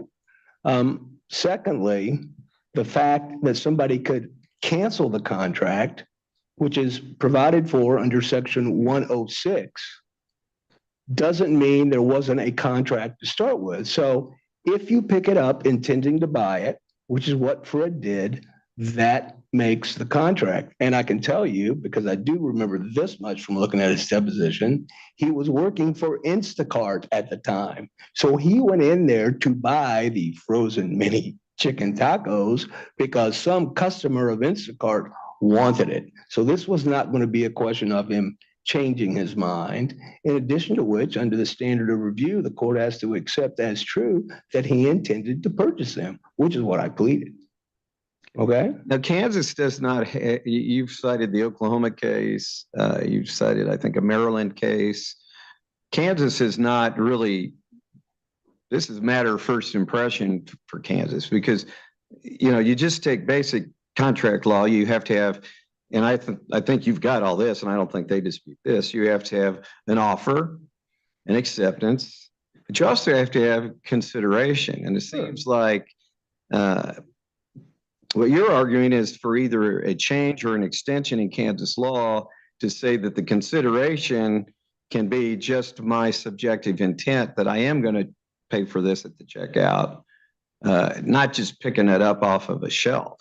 That's correct. And that's what I pleaded, that he picked it up to purchase it. That's right. But that would require a change in Kansas law. No, sir. Or an expansion. I don't think so. Was there any Kansas case that says that just picking up a product off of a shelf is sufficient? There's no, I cited any cases that say that. All of the cases I cited, including the ones from sister jurisdictions, say that the acceptance is picking it up off the shelf, intending to purchase. That's acceptance, but what's the consideration? Well, it's a promise to pay for it. Paid until checkout. Well, but that implicit in that is I'm going to pay for it when I get to the checkout line. Right, and see, that seems to be the extension of Kansas law. Is it would be that the fact that I'm intending to pay for it in the future is sufficient to be consideration. That's right. It is. It's an executory contract. It's classic. It's a bilateral executory contract where the parties exchange mutual promises. Costco promises to sell it at a given price. The plaintiff promises to buy it at that price when it gets to the checkout stand. Yeah, it just seems like the consideration, but this is a motion for judgment on the pleading. So we do have to view the facts what you put down in the paper is what we have to look at. And you also have to look, I suppose, into the judgment on the pleadings that the defendant's answer or whatever the response is, and they never said there was no consideration. So, it's a contract according. Well, I think they did because the whole Judge Vino's ruling was basically that the sale isn't completed until payment is exchanged. Fair enough. You're saying, no, it's an executory, that the consideration actually happened before that. When he took possession of something they were offering, he accepted it, and he's intending to Yes. pay. And it's not me saying that, Judge. I mean, it's the code. Section 401 specifically says title passing is not determinative. Section 401 explicit about that. That we're and to your point, it does affect to a degree a change in Kansas law. UCC does anyway, because they went away from this idea that you had to have a transfer of title and said instead, we're going to evaluate these things in the words of Section 401 based on the step-by-step performance or non-performance of the contract. And we're not going to do this title business. And all of these cases that I've cited from sister jurisdictions are completely on point, construing identical provisions of the uniform commercial code. It's the same stuff. And they've gone, in every one of the cases that I cited, specifically rejected this point of sale, transfer of title notion. So, Well, that's only 2 or 3 jurisdictions that have even decided this issue, and they decided like 50 years ago. We were young men when that happened. You're right about that. And why don't we have any cases since then? well, I don't think In any state other than the ones you cited, basically. that's exactly right. And so 4 times it's been looked at, 4 times courts of appeal or Supreme Court have interpreted these identical provisions this way. And so in all likelihood, people stopped making this argument or stopped convincing trial judges, or trial judges stopped accepting it because they knew they were going to get reversed. That's how that works. You know how that Or they works. could have just settled them out thinking this is not worth it. Well, Bad facts make bad law. well, maybe, but I really do.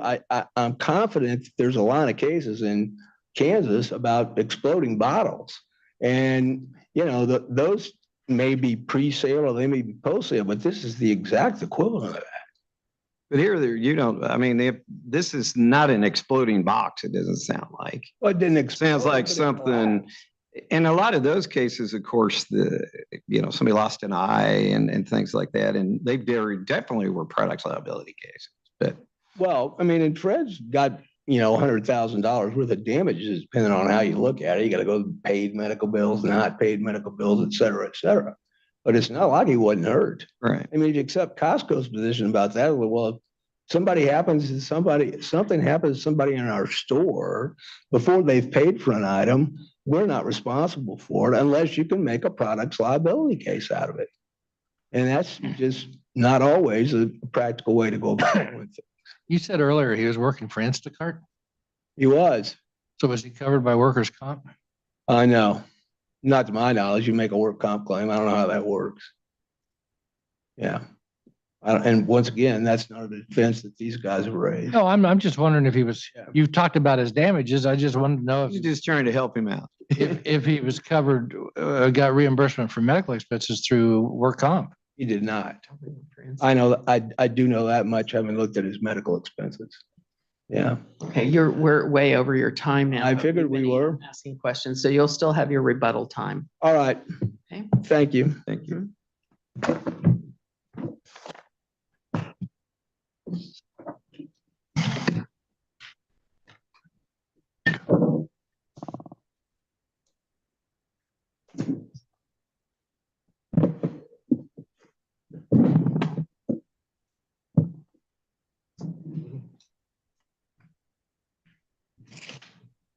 Good afternoon, Your Honors. Hi. Pursuant to Rule 1-10, I want to introduce Justin Schott, who Right. Okay. I'm sorry. So it was your motion, not I filed the motion as the Kansas. But it On was his to behalf. admit him. Yeah, right. Okay, so Yeah. you are Wolf and you are Good afternoon, and may it please the court. Yeah, your name I'm is- Justin Shock, Shock. Shock, Shock. Shock. Okay, Apologies for the confusion. got it. Okay, no problem. We're happy you're here. Glad you could step in at the last minute. I hope everything's all right with Mr. Batty's. I appreciate that. Thank you so much for approving our pro hoc on such late notice. We certainly appreciate it. All right, well, we'll dive into it. Good afternoon, and may it please the court. My name is Justin Schock, and along with my co-counsel Jefferson Wolf, we represent Costco Wholesale Corporation. Your honors, as my friend on the other side has pointed out today, this is a case of very basic facts with some detailed nuances whenever we're looking at applicable Kansas statutes here. Now, it is our contention that the district court got this matter correct whenever they held that no contract for sale had been effectively made underneath Kansas statute 84-2-314 at the time of this incident. Your honors, under the Kansas statute 84-2-314, an implied warranty of merchantability arises only when payment or title to the goods passes to the purchaser. Now, based on the facts within the record today, you'll see that no such payment for these goods was made at the time of this incident. Where does it say that in this? I've got it right in front of me. Point to me where in 2-314 it says it's only when payment is made. Well, now, Judge, whenever I'm referencing this, I'm looking directly to Judge Vano's memorandum decision. But in our review, de novo.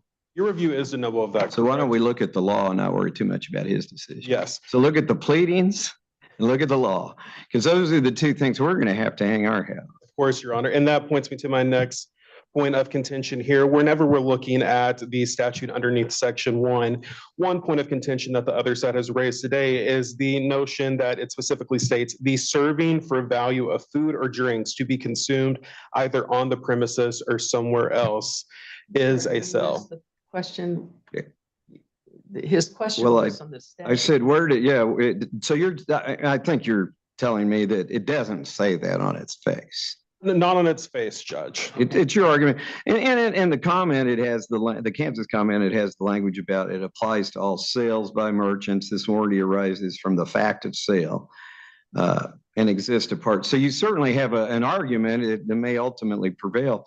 Because my issue is when the Kansas comment says arises from the fact of the sale, doesn't that at least you get, he's at least pled, rightly or wrongly, that he had the full intent to purchase the tacos and to pay. So at that point, you'd have an offer. I take it you don't deny there's an offer and acceptance. Your Honor, we do not deny that there's an offer and acceptance, but as you pointed out earlier during opposing counsel's arguments, there is certainly an issue here with consideration. But isn't there some fact questions on that? I mean, it seems to me this is a bad way, even for your side, to decide Kansas law on some, because Kansas, this, with all due respect to co-counsel, this would require an extension of Kansas law at the least, maybe not a change, but an extension. Why was this brought up as and you maybe weren't involved, but why was this raised as a judgment on the pleadings, which is just a very rare thing in Kansas, not even 12B6 for some reason. Right. Well, I think that is a question that I, as well as Mr. McHugh, have today. I was not on the case at that time, Your Honor, whenever that pleading was filed with the court. So that is a question for Mr. Brock, who is no longer with our firm at this time.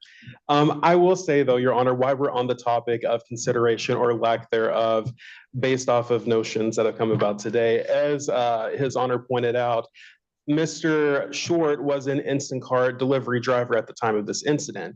Now, there are various nuanced issues with that I will not dive into as we haven't previously discussed that. But if we're concerning matters of consideration, if it occurred at the time he picked up the tacos off the shelf or at the time he would have placed it on the conveyor belt, there's also the issue with instant cart. If he is merely a delivery driver and is not personally paying for these items, would there even be consideration with that? So I think these all sound like great fact questions that are not suitable for I don't doubt that ultimately you could prevail. I can see all kinds of defenses here. Yes. But we're way, way early in that. Sure. And again, if I was your client, especially a large company, this could really impact your client and others. Absolutely. If this court or if the Kansas Supreme Court adopts the Oklahoma case, Right. adopts the Maryland case.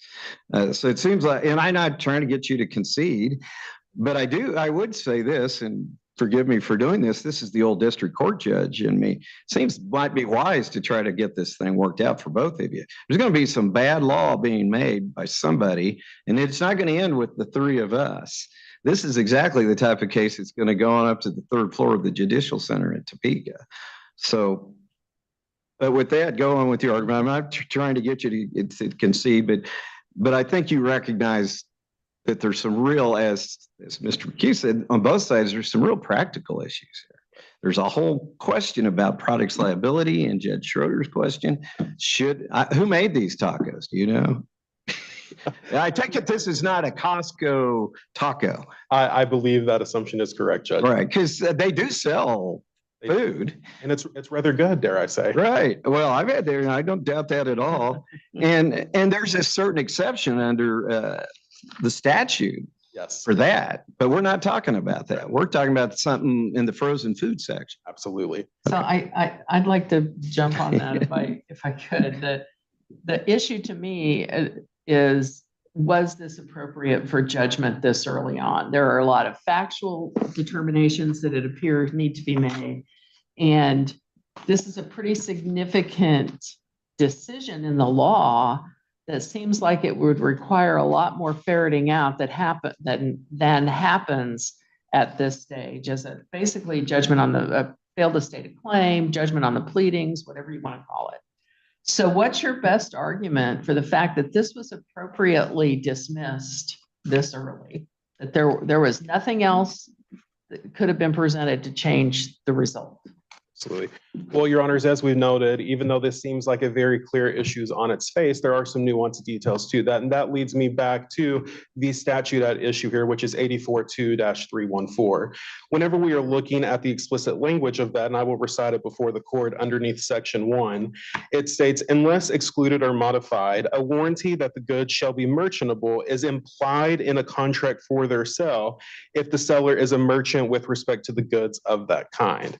Now, as Judge Vano noted in his memorandum decision in this particular matter, he further alleges that the statute states clearly that the warranty of merchantability regarding the sales of goods, as stated, is implied in contract for their sale. Now, of course, in this case, whenever we're looking at the facts of the record here, there was no present sale as the subject goods giving rise to this suit were merely picked by the appellant. They were not placed on a conveyor belt to where that sale could have been finalized. Now, this brings me to my next point here. As sale could, I mean, take it out of this context. There can be sales under the UCC where the final payment hasn't been made yet. I mean, that's done all the time. The party agrees, I agree to buy something from you. We have mutual promises. You're a merchant, or whoever's a merchant, maybe we both are. But it seems to me that what we don't know here is, it seems like everybody kind of, just as they avoid consideration, they avoid that in KSA 84-2-204, section 1, a contract for the sale of goods, which was the term we just used out of 2-3-14, is formed, quote, in any manner sufficient to show agreement, including conduct by both parties, which recognizes the existence of such a contract. Now, maybe you went on that. Seems to me you probably could, but this seems very premature to me. That seems like a fact question to me.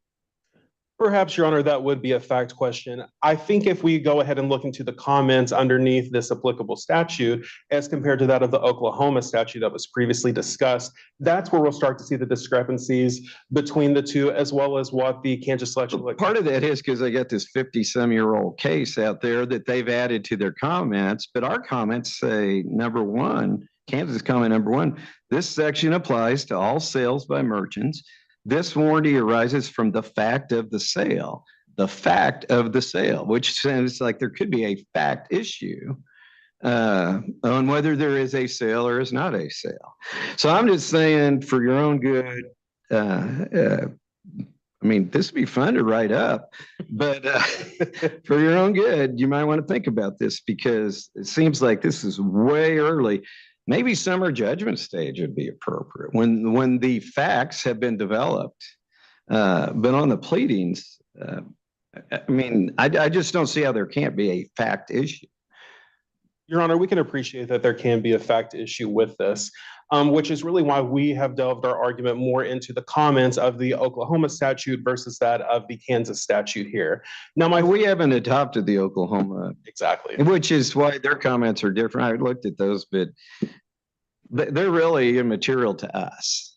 Other than if we were to say that Oklahoma case should be Kansas law, we find it to be persuasive, and it's now Kansas. And so every Costco in Kansas, every Sam's Club in Kansas, every grocery store in Kansas now has that as the law. All determined from a judgment on the pleadings. All determined from, one little piece of paper.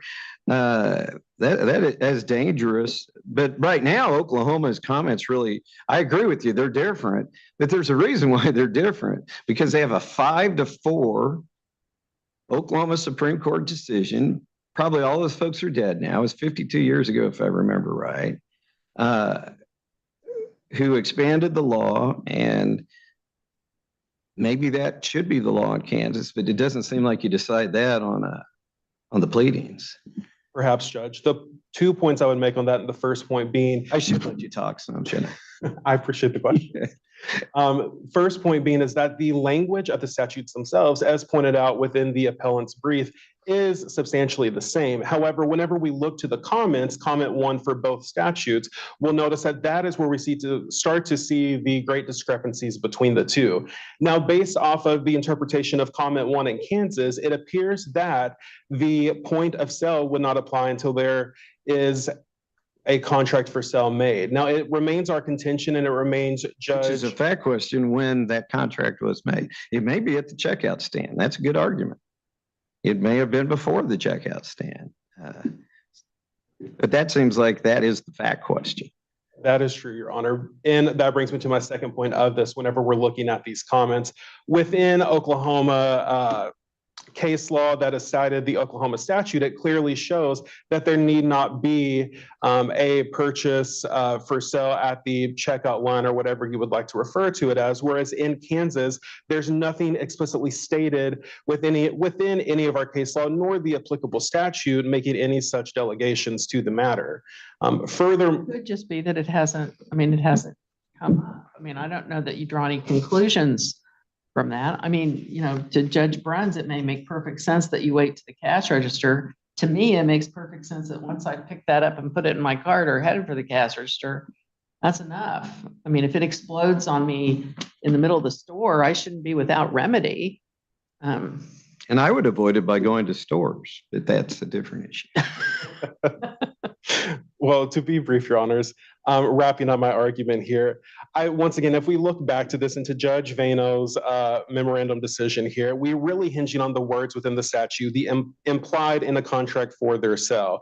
Now here, once again, and I know, Judge, we've talked about this being a fact issue potentially, but there appears to be, based off of the clear textual interpretation of the applicable statute, that no present sale occurred. Therefore, the implied warranty of merchantability could not apply in this set of circumstances, which in essence would make Judge Vano's ruling appropriate under the plain text of the law. Now, you would agree with me that 2.314 does not use the term present sale. That is a term of the UCC, but that's defined in 2-1061. And that's not in this. So it seems to me that under the implied warranty of merchantability, it's a little broader than that, because it's not necessarily thinking of the situation of Costco's. It's thinking of the situation where a business is buying, what did they used to use in law school? Bobbins, I think was what they used, and they bought bobbins and they had a contract to sell them or whatever. That when the contract is different. But I understand what you're saying about a present sale, but that's not in the plain language of statute. And that would bring me to my next point here, Your Honor. Whenever we look at the holding of the Hodges Court, we'll see directly within that holding that we are focusing heavily on the word purchased here. And the Hodges Court further held that a plaintiff must show that the purchased goods were defective to demonstrate a breach of the implied warranty of merchantability. So even if we're having disagreements with opposing counsel on the plain textual language of the applicable statute here, I certainly think that the Hodges Court holding on this further supports our argument that there was not a applicable contract for sale that would allow the warranty of merchantability to apply based off of these circumstances. That could be ultimately true. I would just say it's probably a fact question. Okay, your time is way out. Okay. May I be granted 30 seconds to briefly? Yes, you may. Sure. Based off of the foregoing reasons, Your Honors, we would ask the court to respectfully uphold and affirm the decision of the district court based off the fact that there was no applicable contract for sale that would allow the implied warranty of merchantability or any applicable breach to have been effective at the time of this incident. Thank you. Thank you very much. And thank you for subbing at the last minute. Okay, rebuttal? Yes, ma'am. And I will say, as I'm walking to the podium, that one of the reasons these cases are 50 years old, and really they haven't gone, there's not been a lot of since then, is because the Uniform Commercial Code got enacted around about the middle 60s, the early 70s. So that's what accounts for the age of these cases. And so what that tells you is that some of the very first cases about this had to do with this issue. All of the courts that have considered it have specifically rejected the arguments or the reasons, the rationale that's put forth in the court's memorandum decision. And they have endorsed the position that we take, which is based on the letter of the law as enacted in the code, not the comments. And so I want to talk just I briefly. will point out that there are cases from other jurisdictions that distinguish those cases. So Yeah, it's not like all this, everybody has done that. I have not seen those, Judge. Well, I'll tell you a Yeah. couple just for the Yeah. fun of it. Leonard versus Tractor Supply Company, 2015 case in the United States District Court for Western District of Pennsylvania. And then I don't know. I had to find the other one, but there are a couple out there that they distinguish it. But I believe you. I mean, you're right that there are cases that definitely say what you. And so if you look at the code in Kansas, so we don't have to go to other jurisdiction, section 2-106, it says a contract for sale, which is what section 314 applies to. Contracts for sale includes both a present sale of goods, that's what Judge Vano was talking about, and a contract to sell goods at a future time. Right, and that's a fact question. About. Well, but it's what's pleaded. And what's pleaded is to sell goods at a future time. If it's a fact question, it means that you can't have judgment on the pleadings. I don't disagree with that. All right. So you don't want to fight with me too much on that point because you might win. I don't really, I'm not intending to fight with you. I want to be sure that if we go back and do this, what we ought to do, that we got a clear roadmap about what we need to do to prove our case. Well, and we can't necessarily lay it all out, but I would cite you to the Products Liability Act too. Because if you go back, you're probably going to have to deal with that. But there's nothing that stops you guys from settling this case. I understand that. And you might do it before we issue an opinion, which we'll try to do within the next 30 days or so. You've likely never met a plaintiff's lawyer that says, I don't want to settle my case. And you sure aren't talking to one now. And you never met a former district court judge who didn't like a settlement. Right. 2-206, which you mentioned, offer an acceptance in the formation of a contract. The offer is setting the stuff on the shelf for a price. Acceptance can be made in any manner unless it's limited by the defendant. They didn't do that. And just like we said, and all these cases say, except for those I haven't read that you mentioned, Judge, you can accept it in whatever manner you want, and picking it up with the intent to pay for it is acceptance. Section 2-401 is possibly the most important part of this. It says each provision of this article with regard to the rights, obligations, and remedies of the seller, the buyer, purchases, or others applies irrespective of title to the goods, except where the provision refers to such title, which section 314 does not. So what this tells you is title is irrelevant. That is exactly what comment 1, the 1996 comment 1 says. This section states the basic policy of Article 2 about sales in general. Title to goods is irrelevant to issues among the buyer, seller, and third parties. Yet Judge Vano's order is, oh no, it's what's determinative. That's simply incorrect. And finally, the proviso about this business of serving food and how, it called out this special issue for food service. And the court says, but they didn't make an exception like that for anything else. Actually, the whole reason for that proviso is to pre-termit the difficult question of, is it a sale of a good or is it a service? I mentioned that in my brief. I didn't cite, for some reason, the 2 authorities that I found that specifically call that out. One's Quinn's Uniform Commercial Code, section 2-314A45, for goodness sakes. And then another one is called the Law of Product Warranties, section 216. And both of those talk about what was a difficult question before, what sort of legal theory can the plaintiff pursue in these instances where it's really about restaurants. Are they serving goods? Or strike that, are they selling goods? Food's not a good, sure wasn't before the code came along. Or are they providing a service? So that's what that's all about. So we'd ask for you to reverse it. I know you can't do it completely, but a roadmap to what we need to do to get there. And hopefully the defendant has heard what you've had to say about getting this case settled and paying us the money we need to go away. So thanks a lot. We're not going to get involved in that, but you're involved, Judge. Public policy certainly does support settlement. Yeah, we can say that. All right, y'all. Thank you for listening to us. Thank you both. Go over time. Thank you both very much. Very interesting argument. And we will take the matter under advisement and get a decision out as quickly as possible. Thank you. Thank you all. Conclude today's docket. Thank you for your help.